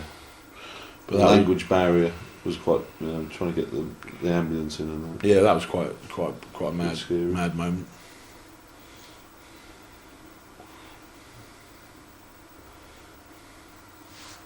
Any notable happenings on the two shows on the 10th and 11th of October for the ICWA in France? Yeah, that was our first French booking, so that was good fun. We've had a pretty good relationship with the ICWA since. Yeah, it's very memorable for you. I can't really remember a lot about the first show. Yeah, the first show was in like Porto near Paris, and I don't know if you've seen the old footage of like the Japan footage of like Abdul the Butcher and Andre the Giant used to wrestle there, and they'd go near the crowd and the Japs would just like run away, woo, scared, and they'd run into the crowd, and that's that sort of footage. And anyway, that's what the crowd were like. We basically, as we ran out and we'd go up and sell out to the crowd, they'd just run off. They'd like, they were frightened, scared, frightened. They'd never seen 500 like or 600 people. So I just thought, well, we'll milk this. Well, this is really good. This is like picked up a bit of the guardrail, big heavy steel guardrail, lifted above my head. I was going to run like I was going to throw it in the. Obviously, I wasn't going to throw it in the crowd, but I was going to like pretend I was going to throw it and run after them. Well, what I didn't realise was Dave was directly behind me. As I pick up this bit of guardrail, as I turn around, it smashes Dave right in the head and knocked him out cold. This was before the match. Before the match. So I'm like, didn't realise what I'd done. Running to the cabinet, put it back down, get in the ring, and there's Dave leaning on the ring outside, going, just doing this. I thought, oh, what's the matter with Dave? Roll out, and Dave's going, I might, what the fuck's going on? And then he managed to get out of him that I hit him with this guardrail. I'm trying to like pour water, just like get my senses back. And all he had to do, all I could get him, he just goes, go in there, kill some time. So I was rolling the ring, and we done like a 5-minute pose down with the Van Kunders, doing all the Hogan posing routines, just so he could like get his composure back. Got back in the ring, and we ended up having a really good match, and like everything went really well. Apparently, it was a really good match. But Dave can't remember it, can you? No. That was quite fun. That was a good weekend. Yeah, that was our first jobs for ICW. We've had a good relationship with the guys there ever since. It's been fun. It was soon after this, was there another hardcore encounter with Ricky Knight and the Zebra Kid? Yeah, we've done a few more of the rock and wrestling type shows. We've done one in Nottingham Rock City, and with Ricky Knight and Zebra Kid. So that was quite a crazy match. All I remember was being bust open with a chair or something, rolling in near the crowd, and one of the people. It wasn't really a wrestling crowd, was it? No, it wasn't really a wrestling crowd. So they were all there. There was like bands playing as well and stuff. And this girl in the crowd thought the blood was fake. You could see the gash on my head, so obviously it wasn't. So she goes up, runs her handle over my head, gets the hand full of blood, and she's going, yeah, and wiping it all over her face. I'm like, this chick's crazy. She came up to me afterwards, she's like freaking out, going, oh, that's real blood, wasn't it? I'm like, yeah, she wiped it all over me. I'm like, you're fucking stupid, aren't you? You know what I mean? But that was quite bizarre. And I remember like one of the bands, I got in the ring after we had the match and got one of these mates to hit him over the head with one of the trays we were using, thinking it was a fake tray, and he like broke his nose that he was a tray. They come backstage, all his nose is split open. I'm like, well, you hit yourself over the head with a tray, you're gonna damage yourself. He goes, oh, I thought it was all like fake. So, no, it isn't. Yeah, but that was good fun. We always have good fun working Ricky and Zebra Kid all the time. It's really good.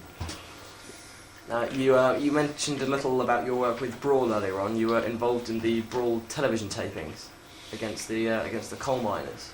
Yeah, that was good. That was okay. That was good. We had a good match with the coal miners. TV taping. I think when they had C.W. Anderson and Chili Willie over there. Yeah. Basically, it was filmed for a local Northampton TV company. Nothing ever came of it though. It was just shown as a one-off special, and we were. For some reason, they put us on first, didn't they? Yeah, because a lot of the guys who work for Brawl are quite amateur and not really that well, sort of very experienced. They put us on the coal miners first, and we were said to them like there wasn't really a lot of matches that could follow it afterwards. I'm not blowing around trumpet, but I mean, all the guys who work on the shows were really all really green and didn't really know what to do, apart from obviously C.W. Anderson and Chili Woody and a few of the other guys like MTX Body Count, a few like notable workers, but a lot of the guys couldn't really follow much. And there was an incident where some guy got on the top rope. I was going to say that. Well, There was a tag team called Retribution. Yeah. And they were going to do a spot where one of them gets up on the top rope. And he gets up the top and he just falls off and like smashing himself. And that was actually got showing on like Kirsty's home videos. Yeah, something like that. 200 quid and then for his it. partner, to cover up, something like that happened, to cover up, you'd go and take the guy, put it with an arm lock or something. Well, to cover up, the guy decided he's going to power bomb the other two guys from the team through tables as his cover up. Oh, great, Never mind. That's quite interesting. You promoted another DAM show with Dave versus Stevie Knight. Yeah. A tables match. Yeah, this was quite good. Stevie, he had an injury, he had a rib injury going into the show, and he was in quite a lot of pain. So he said, "Oh, desperately to need some painkillers."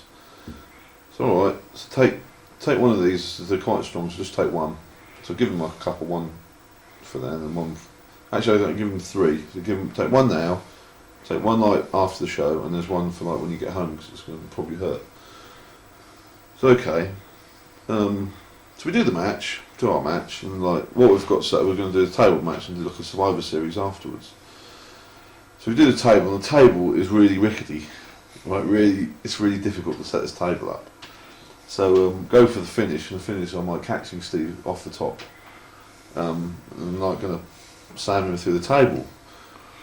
Well, as I catch Steve off the top, he puts his hand out behind me, and I don't know, and he's pushed the table over, which wasn't meant to happen. So as I turn around, the table's like at an angle, and I'm just thinking, oh, I'm going to kill him if I slam him through it like that. So I managed to change it into like a fireman's through it, so he went through it, and it was alright. That was okay. After the match, he's all like, really like dizzy and that. What's the matter? Did you catch your head? He goes, no, I took those tablets. I said, well, how many did you take? He goes, well, I took them all. I'm like, he only meant to take one of them, and he's like, oh, but my back was hurting, and I thought you said take. Well, he's basically taking all these painkillers, and he's just like, we have to walk him around outside in the cold air and put water on him to get him ready for the next match. He's still got a match to do, but he got through it fine. And he really felt great the next day. But that was quite funny. Yeah. That was quite a good show. But all our shows we try and do something a bit different, don't we? I forget what you did on it. I wrote Western as a kid. Yeah, exactly. To finish off the year, you took off once more to the US. Yeah. That was a good fun. That was probably our funniest time over there. By this time, we've been over there a couple of times. We've made good friends over there, so we know the guys quite well. Yeah, what it was, there was a couple of guys. Basically, the guy we stay with, AC, he's also a wrestler. We stay with him when we go over there, and what it was, he had a couple of He'd started training up a couple of lads. So like, they used to do backyard stuff, and he sort of took him under his wing and was showing him, trying to get him into the professional side of it. And they were sort of a little bit sort of cocky in that. So this AC goes, I've got these 2 guys who are training up. They're good lads, but let's rib them a bit. So okay, so. They really wanted. They'd been on our website. They'd seen us and oh man, UK Pitbulls and all this. And they really wanted to meet us. So we decided. He tells these lads that Dave's an English gentleman, doesn't like anyone swearing, really well spoken. Don't muck around there, Dave, because he's like doesn't like that sort of stuff. He also told the other guy. He's also told the same guys that I had a real problem with my size. And I didn't like people staring at me, which I don't. I'm completely comfortable being this size and I love it. I have no problem with people staring at me whatsoever. But he told this guy that when you talk to Bulk, don't stare at him because he really hates people looking at him because he's really conscious of his size. And so these poor lads come round and we sat there. And we just thought we knew they were coming, so we decided we were going to sit around in our underwear. Just freak him out. Just to freak him out. We sat around in our underwear. After that broke the ice a bit, we got dressed, had a laugh. And they were talking to us, and one of the guys swore. Dave's like, do you want to swear in front of me? We don't do that sort of stuff in England. He goes, and they go, oh man, I'm sorry. Oh, we're going to fuck about swearing, I'm swearing now. They don't care. And they were like really trying the hardest to try and be like really like careful. And the guy's talking to me, and he's sort of like going, yeah, bulk. So how's it like in the UK? They're looking at me like that. I'm going, dude, look at me when you're talking to me. Yeah, it's rude, you know. So then he's like got a bit more comfortable and starts talking to me and like making eye contact. And I'm like, dude, what are you staring at? What are you staring at, man? And so this guy's like, you can tell he's like sweating and he's shaking and he's really like, basically freaking him out. And so we just decide the whole time we're there, we're just going to rib him as much as we can. And one night we went wrestling, we had a night off and went out and got a few beers and stuff and had a bit of fun. And one of these lads, he's only like 18, this guy, and he got smashed. He got really, really drunk. Decided he's going to go streaking around the neighbourhood. Well, the guy goes streaking, and the next day, AC goes, "Oh, we can really get a good rib out of this." The guy he goes, "We'll tell him that we've got a nosy neighbour, and she photographed him streaking and called the police," which obviously didn't happen. So this guy comes around and we're like, "Man, you've caused us loads of trouble." He goes, "What?" He goes, "Well, you know, you went streaking last night and the neighbour took a picture and she got the police involved and Mike and Dave were over here and they because we're like because they found out we were English and they took our passport, took us down to the police station and we might have to be deported because and all this sort of stuff." This guy's absolutely bricking it, and we still didn't tell him. And then we kept that up for the whole time we were there, didn't we? The whole time we were there. And and then we decided that the last show we had scheduled, we was going to be a three-way tag, us against these other two guys, against AC and his friend, and these two new lads, these two green lads who've been ribbing, and we were actually meant to go over on the show. What we were going to do, we were going to say to them like they were going over, and do a thing where he sunset flips Dave, and Dave just folds him up and pins him. And just say, "That was a rib, son. Welcome to the business." We had all this planned, but on the way to the show, we drove like 7.5 hours to this show.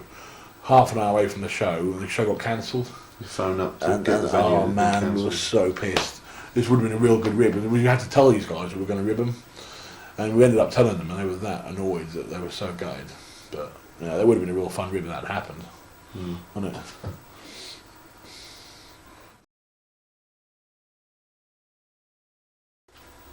Yeah, when we had the show cancelled in the States, it was a right nightmare because we had loads of stuff planned to rib these kids. We never actually got a chance to do it. It was a pain in the arse. Well, it was our last show as well. Before we left, we were going home like 2 days later, so we were a bit pissed we never had a chance to do one more match. But we did have a bit of fun, didn't we? Yeah. Because it was snowing real badly. Because that's one of the reasons the show got pulled because of the snow. And we just stopped in this like rest area and had like a snowball fight with some of the lads and just had a laugh. And we were going to rib in the match. We thought, well, we've got to do something to him. We got him out. We chased him. It was really cold. It was freezing cold. Yeah, like colder than our winters. It was really right really up in the mountains in Tennessee. We decided we chased this kid around the car park a bit and stripped him naked, didn't we? Yeah. We ripped all his clothes off and he's like running around like naked. This lad. I think he had underwear on. Yeah, he had underwear on. But then Dave like gets his shirt. Well, one of the guys, he goes, write your name in the snow. And so Dave's like having a piss. And like decides he's going to piss on the lad's shirt, so he can't put it back on. He goes, "But you know, piss on your shirt." Oh, I can't believe he goes, "Piss on it. You won't be able to put it back on then." So I'm like, "Yeah, that's quite good." So you won't be able to put it back on then. So put it on the snow, piss all over this guy's shirt. It was a bit mean, but he was really annoying, this guy. So like, believe me. That was funny. Was that where we filled the traffic cone with snow as well? We also attempted to make. I tried to make a big ice cream by filling the traffic cone with snow and eating it, but it didn't quite work. Yeah. It was quite fun. We had a laugh. We just basically we drove 7.5 hours to have a snowball fight, piss on a guy's shirt, and that's all. We drove 7.5 hours back home again. That's all we done. But I think was that when we met Legion of Doom. Yeah, it was the same trip. We done a show in North Carolina, and Legion of Doom were on the show, and they really wanted to wrestle us, really badly, and we got on really well with them. And it was only like maybe a month before Hawk died or something. Like, so we were quite pleased to have met them, and we were talking to them. They wanted to work us, and we obviously wanted to work them. It was one of our dream matches, and and the promoter from the show was a bit of a prick, and he didn't want to change the bill round. And he had them booked in like a four corners tag. We were just on with a couple of like nobodies, and they were that pissed off that the guy wouldn't change the match. They didn't get changed in the wrestling gear. They just put the face paint on, wrestling in the street clothes. And they go, "Oh fuck it, man, we're just wrestling on street clothes." That was quite funny. So. It's really quite good. We actually got invited to. Yeah, what wanted us to spend Christmas with him, but we were like we were out. going back quite soon after that, so we never got the chance. But it would have been nice to. But that was fun. That was one of the best times we had out at the States. Yeah. It was good fun. Starting in 2004 in Holland for FCW. Yeah, that was our first show in Holland. That was good fun. We had it was us and the Dominator and a 6-man against Van Kunders and the Bull. Remember that was quite mad because we'd done a big brawl around the crowd. So what, the big balcony? Yeah, one of the guys with Van Kunders wanted to one of his things is he does like a big balcony dive thing. It's one of his things he does. So he wanted to put that in the match, which is fair enough. We brawled around a bit.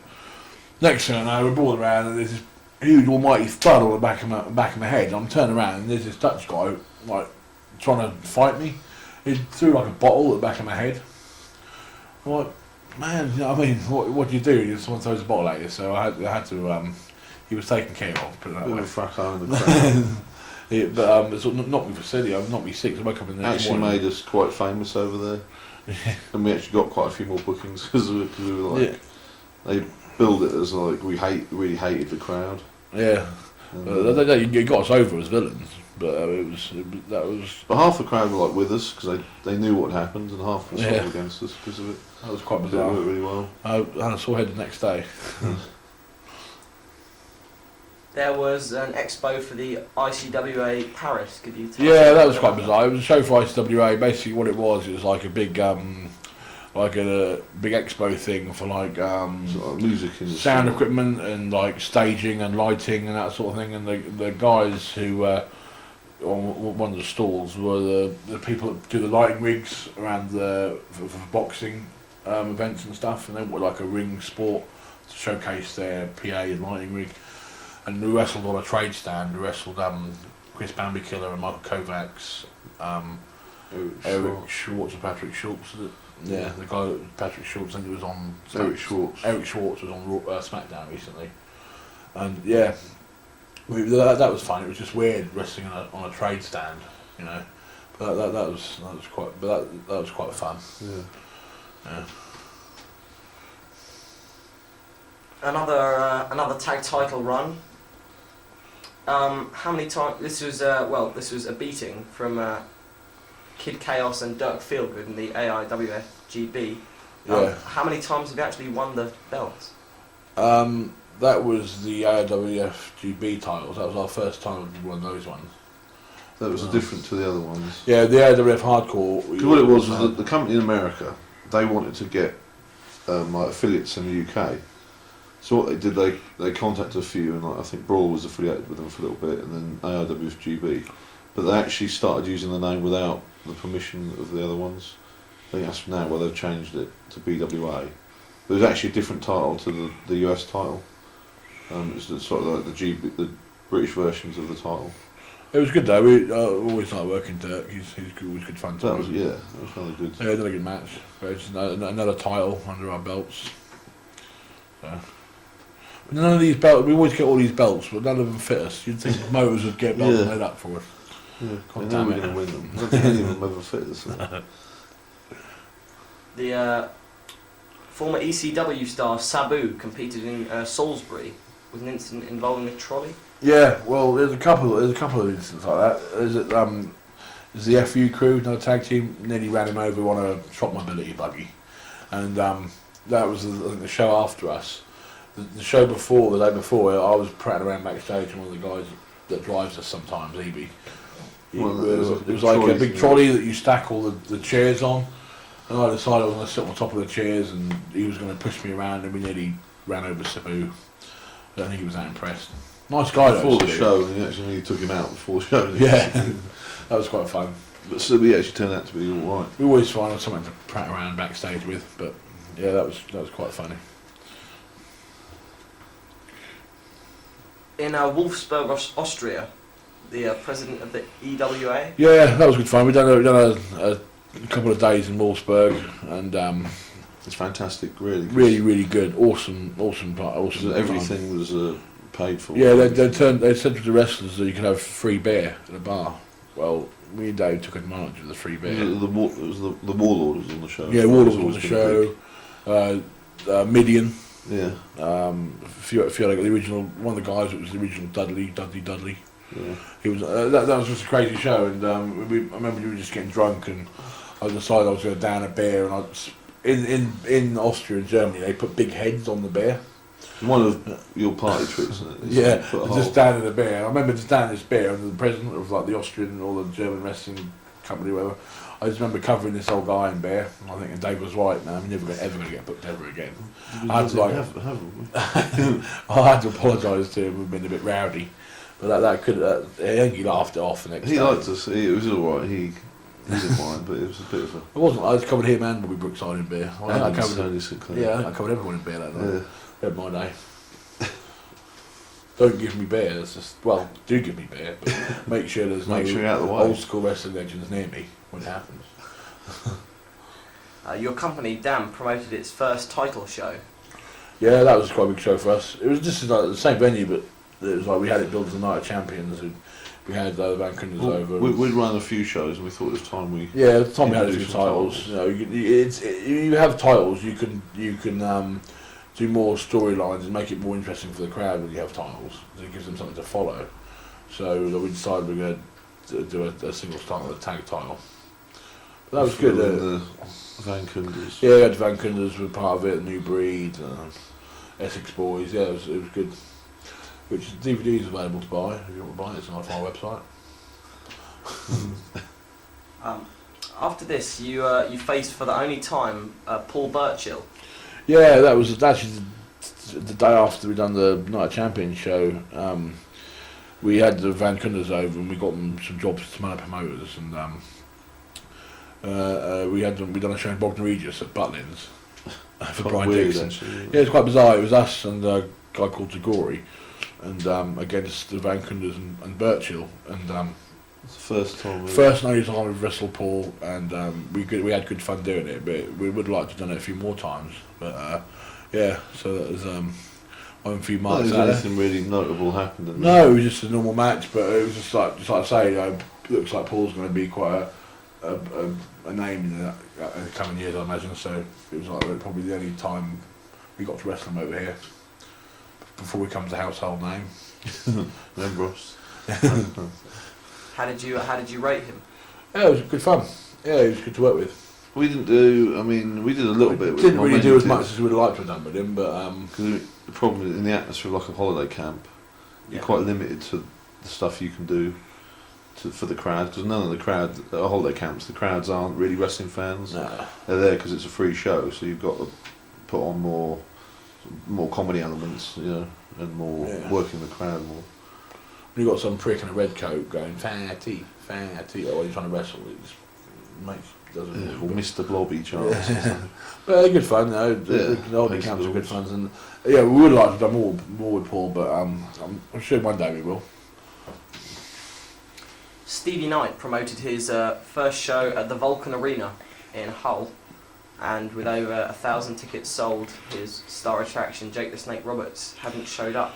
Yeah, well, leading up to the show was good fun. We'd gone down like 2 or 3 weeks prior to the show and done some publicity, which involved us going around go around Hull, going to the. He promised us it wouldn't involve us wearing our wrestling gear and walking around the city. Yeah, it actually involved us wearing our wrestling gear and walking around the city. Yeah, exactly. So walking around Hull in orange lycra and studded collars and that sort of thing, getting quite a lot of funny looks.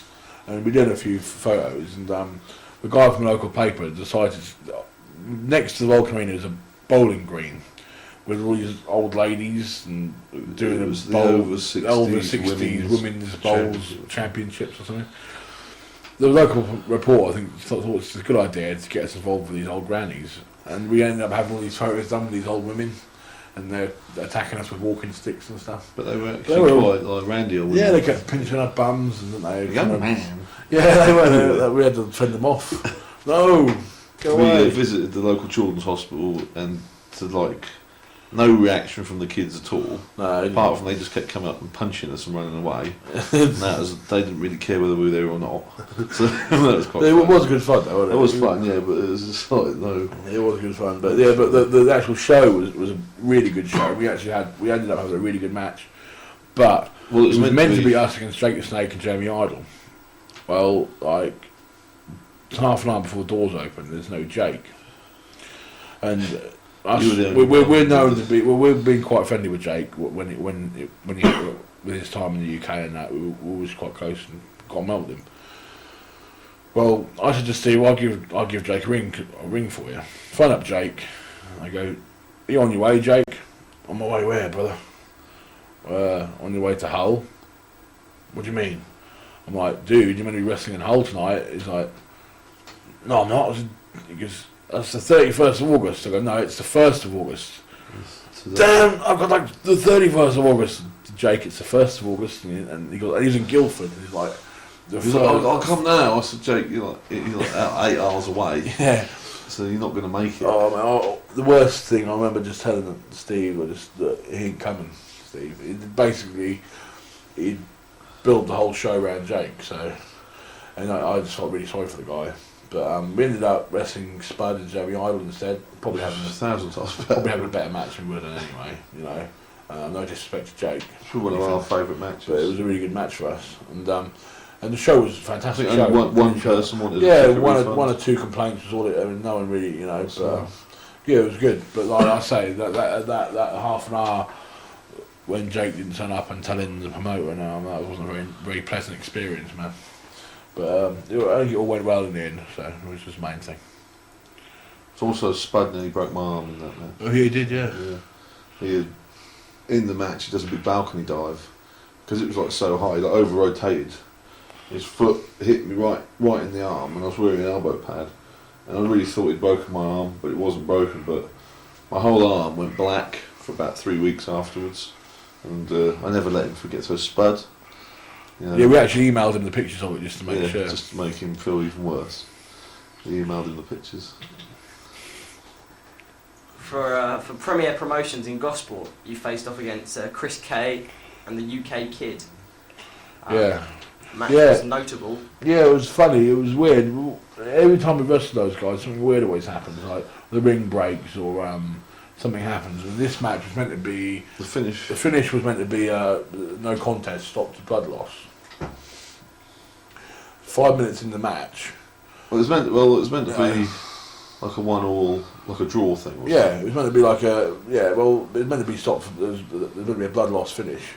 Well, 5-6 minutes into the match, right, we look up and the UK Kid's covered in blood.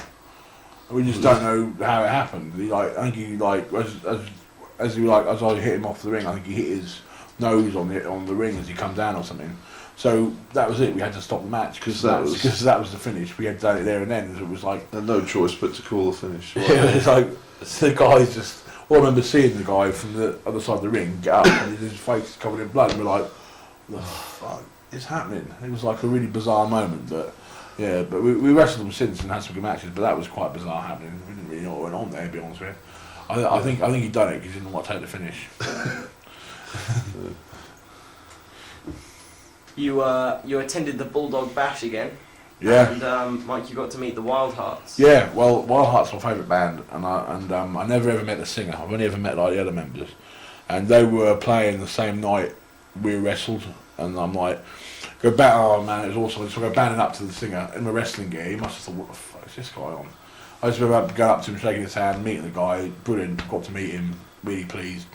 I remember him looking at me. I'm like in my full wrestling gear and everything. I'm like, he's probably thinking, this is like a madman in like big fat man in orange lycra was approaching me. He probably thought he was on drugs or having a flashback or something. But yeah, that was quite funny. That was cool. Yeah, that was good. Sorry, just a quick random question. there was at one point a severe fuel shortage. Now, I mean, did this affect you? How did you cope with that whilst on the holiday camps? Yeah, going back to when the petrol crisis was all on a few years back, we were on the holiday camps that week, and we just got stranded on the holiday camps. Basically, because the driver was a complete idiot at the time. I mean, I'm clear with him now, but at the time, it was like we were like, fill up before you go because there won't be any fuel. And he's like, oh, there'll be loads up north. It's only affecting the south. So we're going up now. As we get there, you better fill up, top up, because there's going to be nothing. No, that's all right. So we get up there, no fuel up there, and we were assured it was stranded in Blackpool area for like Fleetwood. Yeah, which is like the hellhole. We were stranded there for like 5 days with no fuel. Luckily, the camp manager was really good, and he let us have a caravan to stay in. But we had to Ricky Knight was like furious because we had to cancel several jobs because basically we're stuck up there with the ring and the van, and we just can't go anywhere because there's like no fuel. Every morning, like what little fuel was left, sort of a trip to the local petrol station to see if there's a delivery. And oh man, that was a nightmare. Living off pot noodles and. So we got no money. You got to remember, we got no money because we're not working. We're up there like 5 or 6 days. Stranded. Well, it was all right in a way. Well, I had to threaten the. And then we threatened. I had to threaten the camp maintenance guy for a can of red diesel to get us home. Yeah. That was quite. But that's going back a few years. That's when the petrol shortage and everything was on. Yeah. But that was fucking. That was really interesting. Yeah. In September at EWW in Whitney, Dave, you met Simon Bisley. Yeah. It probably means nothing to like 99% of the people, but I'm a massive comic book fan, and Simon Bisley is like my favourite comic book artist. He's done stuff for 2000 AD, and this is probably really boring for most people. There's a lot of comics like Lobo and all this. Well, I'm a massive fan, and he's like my favourite artist. Well, the guy, the Dominator, who we're working for, this is like his best mate, and he did a lot of Judge Dredd meets Batman graphic novels, and he actually signed really some to us. This is it's probably really boring for most people. So sorry, but yeah, he's probably a little bit of a hero of mine. So I got to meet him, which was like quite good for me. Yeah, we went on a beer, didn't we? And he's actually a complete pisshead, and he got really drunk. I think he threw up. Not the we are. No, not the we are. We're just like we're teetotal. Teetotal, yeah. All we drink is Highland Spring, available from your local Sainsbury's or Safeway. Yeah. Cool taste. Vodka, really. But yeah, that was alright for me, but probably really boring for most people. Well, no, actually, the people who would probably buy this would probably be into comic books. We slag off the marks, man. They pay our wages. They slag us off. Yeah. In Holland against the extreme aggressors, there was an incident involving, amongst other things, a DVD. Yeah, they come up. We work these guys, extreme aggressors, nice guys, good lads. But I think they're probably actually FWA trained, aren't they? no, I don't think Mark likes them. But Mark doesn't like to associate himself with them. Basically, they come up to us and go, "Here's what we're going to do," and they show us a DVD of all these moves they want to do. Like the portable DVD player. You go. Start to show us. I've seen some things in my time, but this was taking a piss. They go, these are the spots we're going to do. Pull out a DVD, portable DVD of them and their friends in like a gym practicing these really dodgy looking moves on crash mats. I mean, Dave, like, okay, we've never come across that. I've heard of people writing things down, but that was something a little bit special. Yeah, the match was pretty awful. Really. Yeah, the match was pretty bad, but that's okay. We had fun. After this, an Irish tour for Orig Williams. Yeah, that was good fun. We've done like 10 days in Ireland. First time we've sort of worked. First time we've been in Ireland. First time we worked for Orig. Obviously a really good old school promoter and that. Yeah, we had fun, didn't we? It was good. I don't know for new guys. Orig was like the guy who got the British Bulldogs into America, and Canada. And I've been around for like so he meant quite a big thing to work. And the good thing, he used to do a lot of tribute shows, but he'd packed all that in there. I've been promoting for like about 800 years, and loads of respect for him. Love him. Love working for him. Good fun. So some of the Irish, some of the places in Ireland are a bit shady, but we didn't go on too bad like that. We had good fun. Lots of Guinness. Yeah. The worst thing though was having to drive around in the ring van. Very bizarre incident actually met a wrestling lemon. That's quite funny. There's a guy who wrestled as a lemon. Well, not in he wore like yellow and called himself what was it? Lemon. Lemon. That's it. Yeah. Lemon. Okay, you go. What's your wrestling name? A lemon. A wrestler's Lemon. Lemon. That's your wrestling name. Yeah. Okay. So it was just. I remember telling Ori, he goes, "What do you wrestle as?" "Oh, they call me Lemon." He goes, "Lemon." Much hilarity because Johnny Storm was there as well, and Johnny thought it was very funny. kept going about their 40 tiles. Lemon, Mr. Lemon, Mr. Lehman dead. And this is like. That's funny. Johnny got got annoying after a while. Funny. There was a major incident at the October the 8th event in Canby Island when you took on Jake the Snake and Steve Quinton. I'm going to be a bit cagey about this because I want. This has been on the internet. So this is well documented anyway. Basically, just so right. set record straight. We do a show for the WW October Outrage. We're against Jake the Snake and Steve Quinton. Jake's in no fit state to wrestle. Everyone knows what Jake can be like.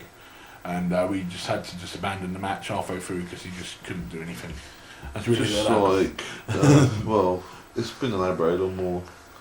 Basically, I mean, the thing is, we've got utmost respect for Jake, and he was a good friend to us while I was over here.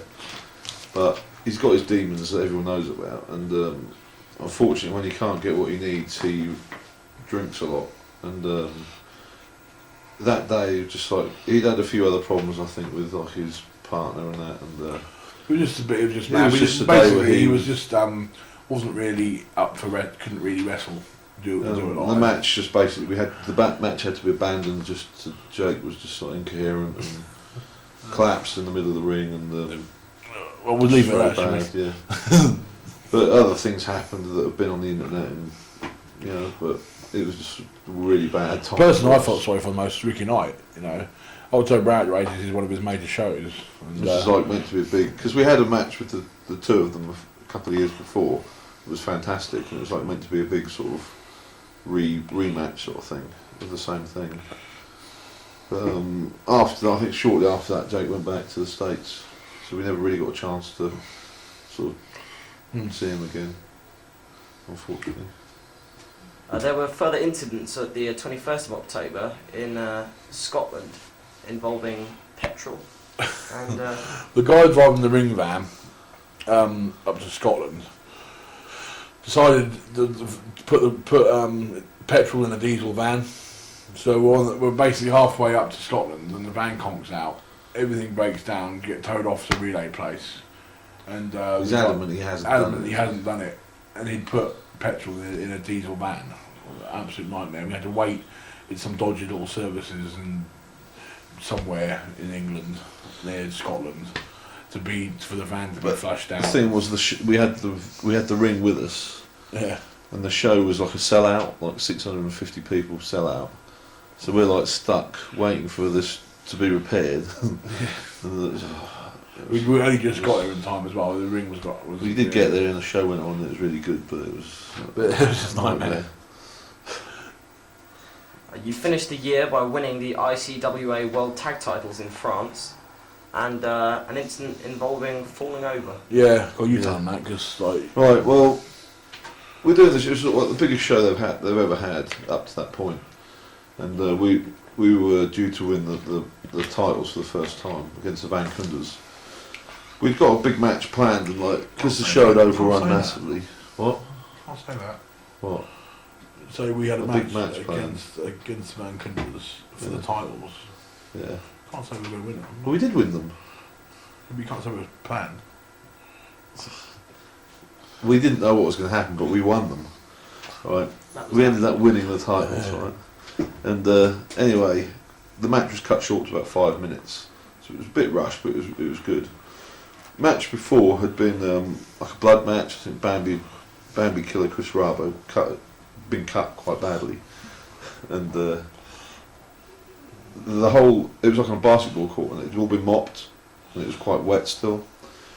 So we finished the match, going back and celebrating, walking back, and all I know is next thing Bulk's not next to me, and he's slipped on the floor and just landed right on his ass, And we've just actually recently got a DVD of it. It's funny. I fell over. It didn't end there. I fell over. I tried to get up. I couldn't get up, and I kept slipping over like 8 or 9 times. I just could not get up. They kept filming it. It was the I funny was thing. so pissed off. And there's Pierre Newey sitting in the corner. I can see him like rolling around on the floor, like laughing. So I had to actually roll you back. Dave had to roll me back. I just couldn't get up because Dave just rolled me back. It's quite a good comedy moment. We'd probably turn up on You've Been Framed one day. Yeah. You started off 2005 with a match against Swiss Money Holding, which took place in a Mexican restaurant. Yeah, it was quite bizarre really. We had a good match with him, but it was like, basically he was in Switzerland, he was in some Mexican restaurant. The show nearly didn't happen because the ring wouldn't fit in the restaurant. Yeah. Because he'd hired a ring, it was through the French promoters. They'd hired a ring from a Swiss guy, but the ring was like a massive 18-foot ring, and it just wouldn't fit, and they only just managed to squeeze it into the restaurant. It was quite funny. But it was cool because you got to eat loads of Mexican food and stuff. Yeah, and that was the first. But I will tell this to any wrestlers: please do not try and wrestle after eating chili. I tried it that night; it doesn't work. Yeah, it was the first time we've wrestled them up till now. Because they're sort of regarded as one of the better teams. Yeah, I think one of the guys is off in the High Valley or something. Yeah. From January, from the 20th to the 27th, you took part in a tour of Ireland. Yeah, another tour for Williams and Ireland. That was another really good tour. It's the first time we wrestled Northern Ireland, wasn't it? Yeah. It was a bit scary sometimes. Yeah, it was good though. It was great. Good. Crowds were good. Another good show. Always fun wrestling in Ireland. Wrestled with Frankie Sloan and Sammy Ray. Love wrestling them. Really like them. Good. It's good because the good thing is that we were wrestling a lot of hotels, weren't we? Yeah. Which meant very had easy their own bars. Easy Didn't have to walk too far there. to get to a bar, Yeah. so that was quite good for us. In March, you attended one of the tapings of the Celebrity Wrestling show. Yeah, we got asked down to do some filming for the. Everyone knows that Celebrity Wrestling, really popular TV show, drew loads of viewers. Yeah, really fantastic show. Everyone loved it. But anyway, we got asked to go down to do some tapings for their spin-off show on the ITV2 that Jack Osborne was hosting, and we done some backstage interviews and just generally done a few little sketches. But Dave, we got Dave. Oh dear, I can't. If anyone's familiar with Big Brother, the transsexual bird Nadia, This she is was quite on the scary. show with us, and she took a shine to Dave. Nothing happened. No, but you could have pulled her though. Could have done. But you didn't, did you? But you No. could have done. But no. You weren't that sort of thing. You could have done. No idea if you ever watch this. Just contact me. I would have done that. Phone me. I would. Yeah, no, you would. I'd have to take a look at it to make sure it was all like cut off and Yeah. all I nicely think she's sculpted. been reworked. But Dave, she took a shine to Dave. Yeah, that was a bit Look at me twice. crazy. Yeah, Bitch. no, that was quite good. Roddy Piper was completely mad and didn't say anything. No, he just Sort of really gibbered nuts. a bit. And, He just said, bless you, man. yeah, didn't have a clue who we were. But good, we got to hang out with Joe Legend and D-Lo, who are great guys. Love being with Joe and that. It's good. Now, didn't you make a film? Slumber Party? Oh, that one. I thought about the dodgy one I made in the bedroom last night.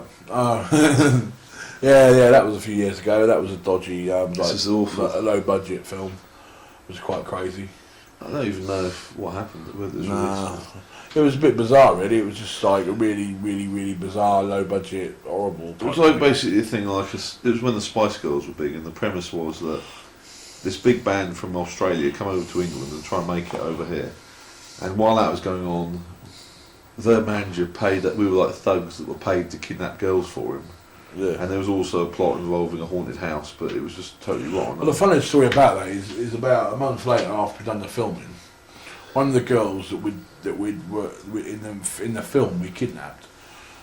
I was out at a nightclub. It's nothing to do with the film, whatever. The girl's there who was involved in the film as well, and she shouts over the bar, "Hey, you're the guy that kidnapped me!" People were like looking at me.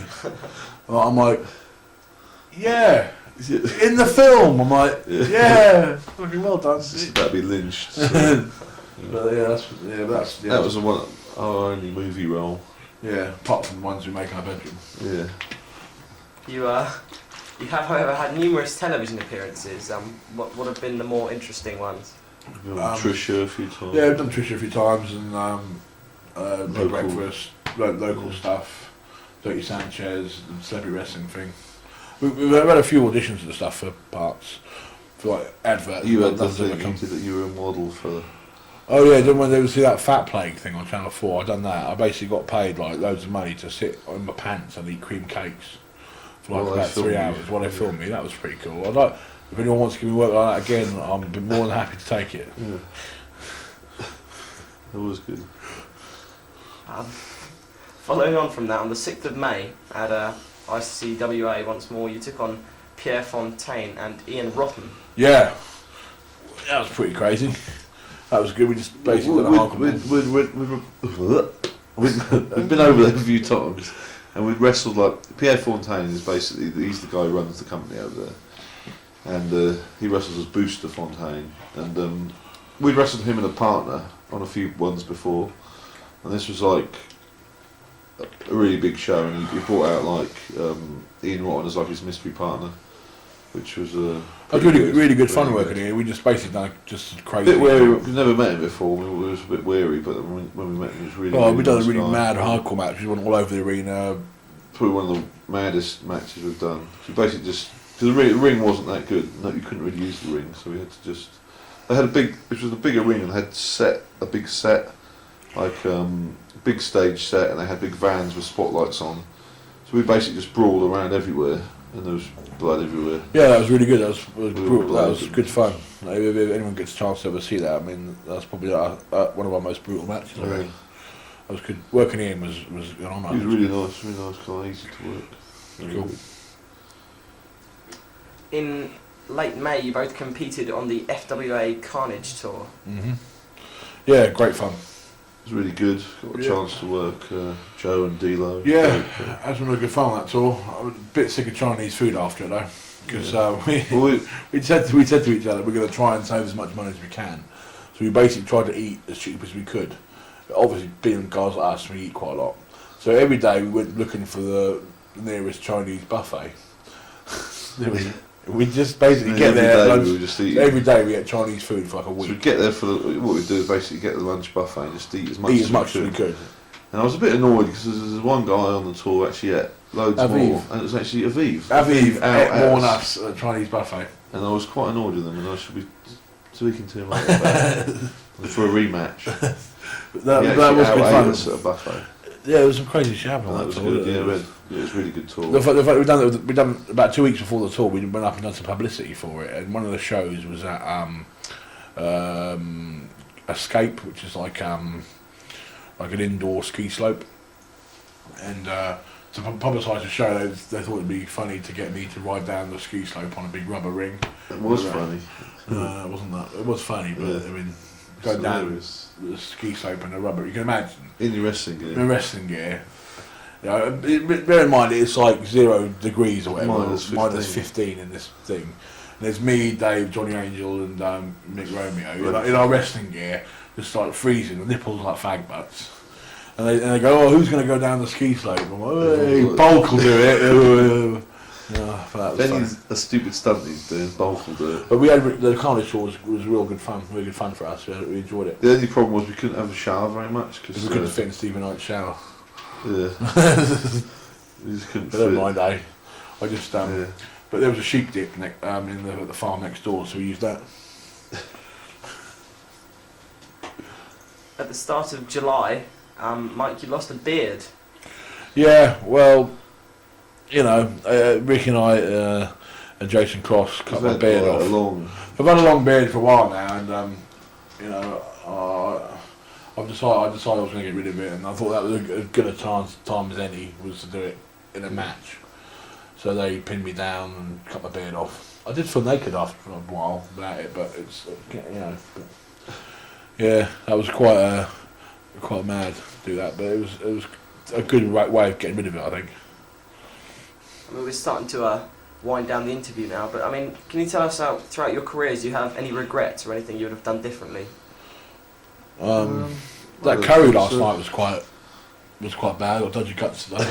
I don't think so. I think like we were brought in quite hard, like the old school way, but I wouldn't change it. No, I wouldn't change it. We were brought in by WW, and really, you know, hats off to them. Great company to work for. Love Rick and I, love his family. I think maybe it just they'd done a lot for us, and they're good. And I think maybe we could have researched the American thing a bit better before we went out there. Yeah, maybe. Anything. Apart from that, no real regrets really. Um, You know, we made loads of really good friends in the business. You know, notable ones being like obviously Rick and I, his family, Deborah Kidd, and people like Flatliner, Stevie Knight. You know, we just started last year. We've set up our own gym and that. This is the Pitbull Powerhouse. What's food on Pitbull Powerhouse gym, and we do wrestling training, but mainly it's a gym for weights and fitness and all that. And this is on a regret thing. And maybe when I opened it, I should have researched. Well, it's going all right now, but when it first opened, it was a little bit tough because like it was more expenses. If anyone going to open a gym, check what expenses are involved. So the first year was a little bit dodgy, but it's fine now. And come and see us, and I'll make it big. Yeah, no, we've really enjoyed our career so far. Hopefully we go. I think we're at the stage now where we're picking things we like to do more. Yeah, we're quite happy to have broken out to the European market, and we're making an emphasis on Europe now. I'm back playing with my band again. We're out gigging and trying to get some sort of record deal and that. I think the only thing we'd like to go. I mean, it'd be nice to go to Japan. Yeah, I'd love to go to Japan, and I'd love to go to maybe, Cadbury World. Yeah. Cadbury World. There is a Cadbury World, isn't there? Oh, I've never heard of Land it. of chocolate. Yeah, it's It's like not really. Legoland. It Is is. it? That's on The Simpsons, isn't it? Land of Chocolate. Oh yeah, I'm thinking of that. It would be cool to have land made of chocolate. It would be. Yeah. Sorry, we're trailing off now. What advice would you give to somebody who wanted to get into the wrestling business? Don't sit down with a light bulb in your back pocket. Yeah. It'll smash. Advice: go to a proper training school. Don't do backyard shit. Yeah. Go to someone who's got experience in training. Try someone like FWA, WW, you know, a decent company, Pitbull Power, you know, someone that's got experience, you know. But I mean, we're always trying. If we ever asked, we don't automatically say come to us. We always like to see who they are and send them to the person who suits them most. Because different people would be better be trained by different people. Yeah, well, just any advice to guys, you know. But I think the main thing is to get trained properly by a reputable. Yeah, get trained properly, and also look after, also not just wrestling training. Yeah, go the to physical, gym, the fitness side of it. You know, eat properly. Obviously, that sounds a bit weird coming from someone looking like me, but we do train. We do try. We do train. Yeah. But obviously that's our gimmick. But yeah, just get trained by a decent company, someone who's got experience. Try not to do any backyard crap, you know. And like I said before earlier in the interview, at the start of a wrestling career, it is all or nothing, and you have to be prepared to travel. And I think and take anything. Try and hook up with someone who knows what they're doing. And there's so many people around now who've been wrestling a couple of months and already training people. Yeah. Try and hook up with someone like WW, FWA, organisation that's been running for a few years. Try and work with them if possible. I mean, it's not always that easy. I think that's the best thing. Okay, and before we finish off, a little bit of word association. Right. WAW. Home. Night family. Home. Yeah. Ricky Knight. Good friend. Yeah, good friend outside the business as well. And inside. And inside the business. All-Star Promotions. Birkenhead.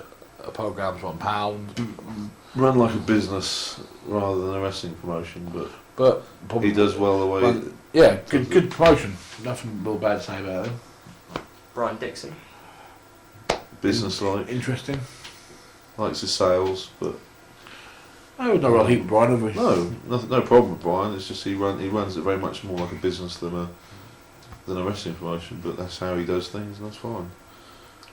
Premier Promotions. Old school. Old school. But fun to work for and good to work for. John Fremantle.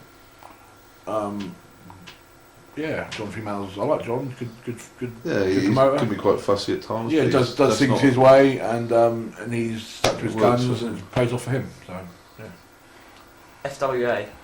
good company, probably the most exposed company, and not well, the most you can get the most exposure, doesn't it? Yeah. You know, production wise, top quality, good workers. The way the workers are trained as well. Yeah, No problems with Great. FWA. great, good company. Alex Shane. He's the show stealer. What can I say? He's a show stealer. Enough said. He's Uh, the second. yeah. He's the Right, guy Alex, for- good fun. Yeah, Yeah. Yeah, no problem, Alex. yeah. Doesn't have many shirts, but Stevie Knight. brilliant guy. Yeah, fun. great guy, good fun. Hope he does well in his relocation to Spain and all that sort of stuff. I think he's got a good friend in the business. Isn't he? Yeah. Like, someone you can talk to about stuff. You know. The Zebra Kid. Yeah, great guy. I hope Very he's hard hitting. very stiff. I hope he sorts all his problems out, and hope he, Good great guy, friend. good friend. Yeah. Spud. Fantastic. Small, but perfectly formed. As they say. Yeah. No, he's great. Brilliant spot. Loads of potential. I hope he goes. Picked him out from day one. Been in the business a month, and we saw him work. Picked him out from day one as being a good worker for the future, and hope he does well. Big Dave. Wanker. Bruv, what can I say? Bulk. Big. You won't ever see a bigger guy, and he's more agile He than was people a big think. guy. He obviously was bigger than me. We He's talking about? dead. He's surprised. People just think but he's very big, fat man. They think of giant haystacks, Big Daddy. But he's What's wrong with very him? agile. Yeah, but now it's times have changed. Isn't it? You're a lot more agile than people give him credit for, which annoys me sometimes. But that's what wrestling fans are like. And what are your hopes and aspirations for the future? Just carry on injury free, and we're quite happy with the level we're at the moment. Obviously, No big plans to go to America or anything like that. it's a bit unrealistic to say we're going to end up in the WWE, so we just we're happy with the way things are going. Just try and get the gym going well. I think. And you're a good hope band. that, I'd like to get further in my band and everything. So yeah, just carry on, plod along until something happens. And finally, any last words for your fans? Hello. Buy the shirt. Yeah. No. Any fans that are following the Pitbulls, cheers for following us, and Come and say hello. We're not like. It's not scary. hope we entertain you, and hope we don't piss off the smart marks too much. Yeah. That's our job. So. Bye. Thank you very much. Thank Thanks, you. mate.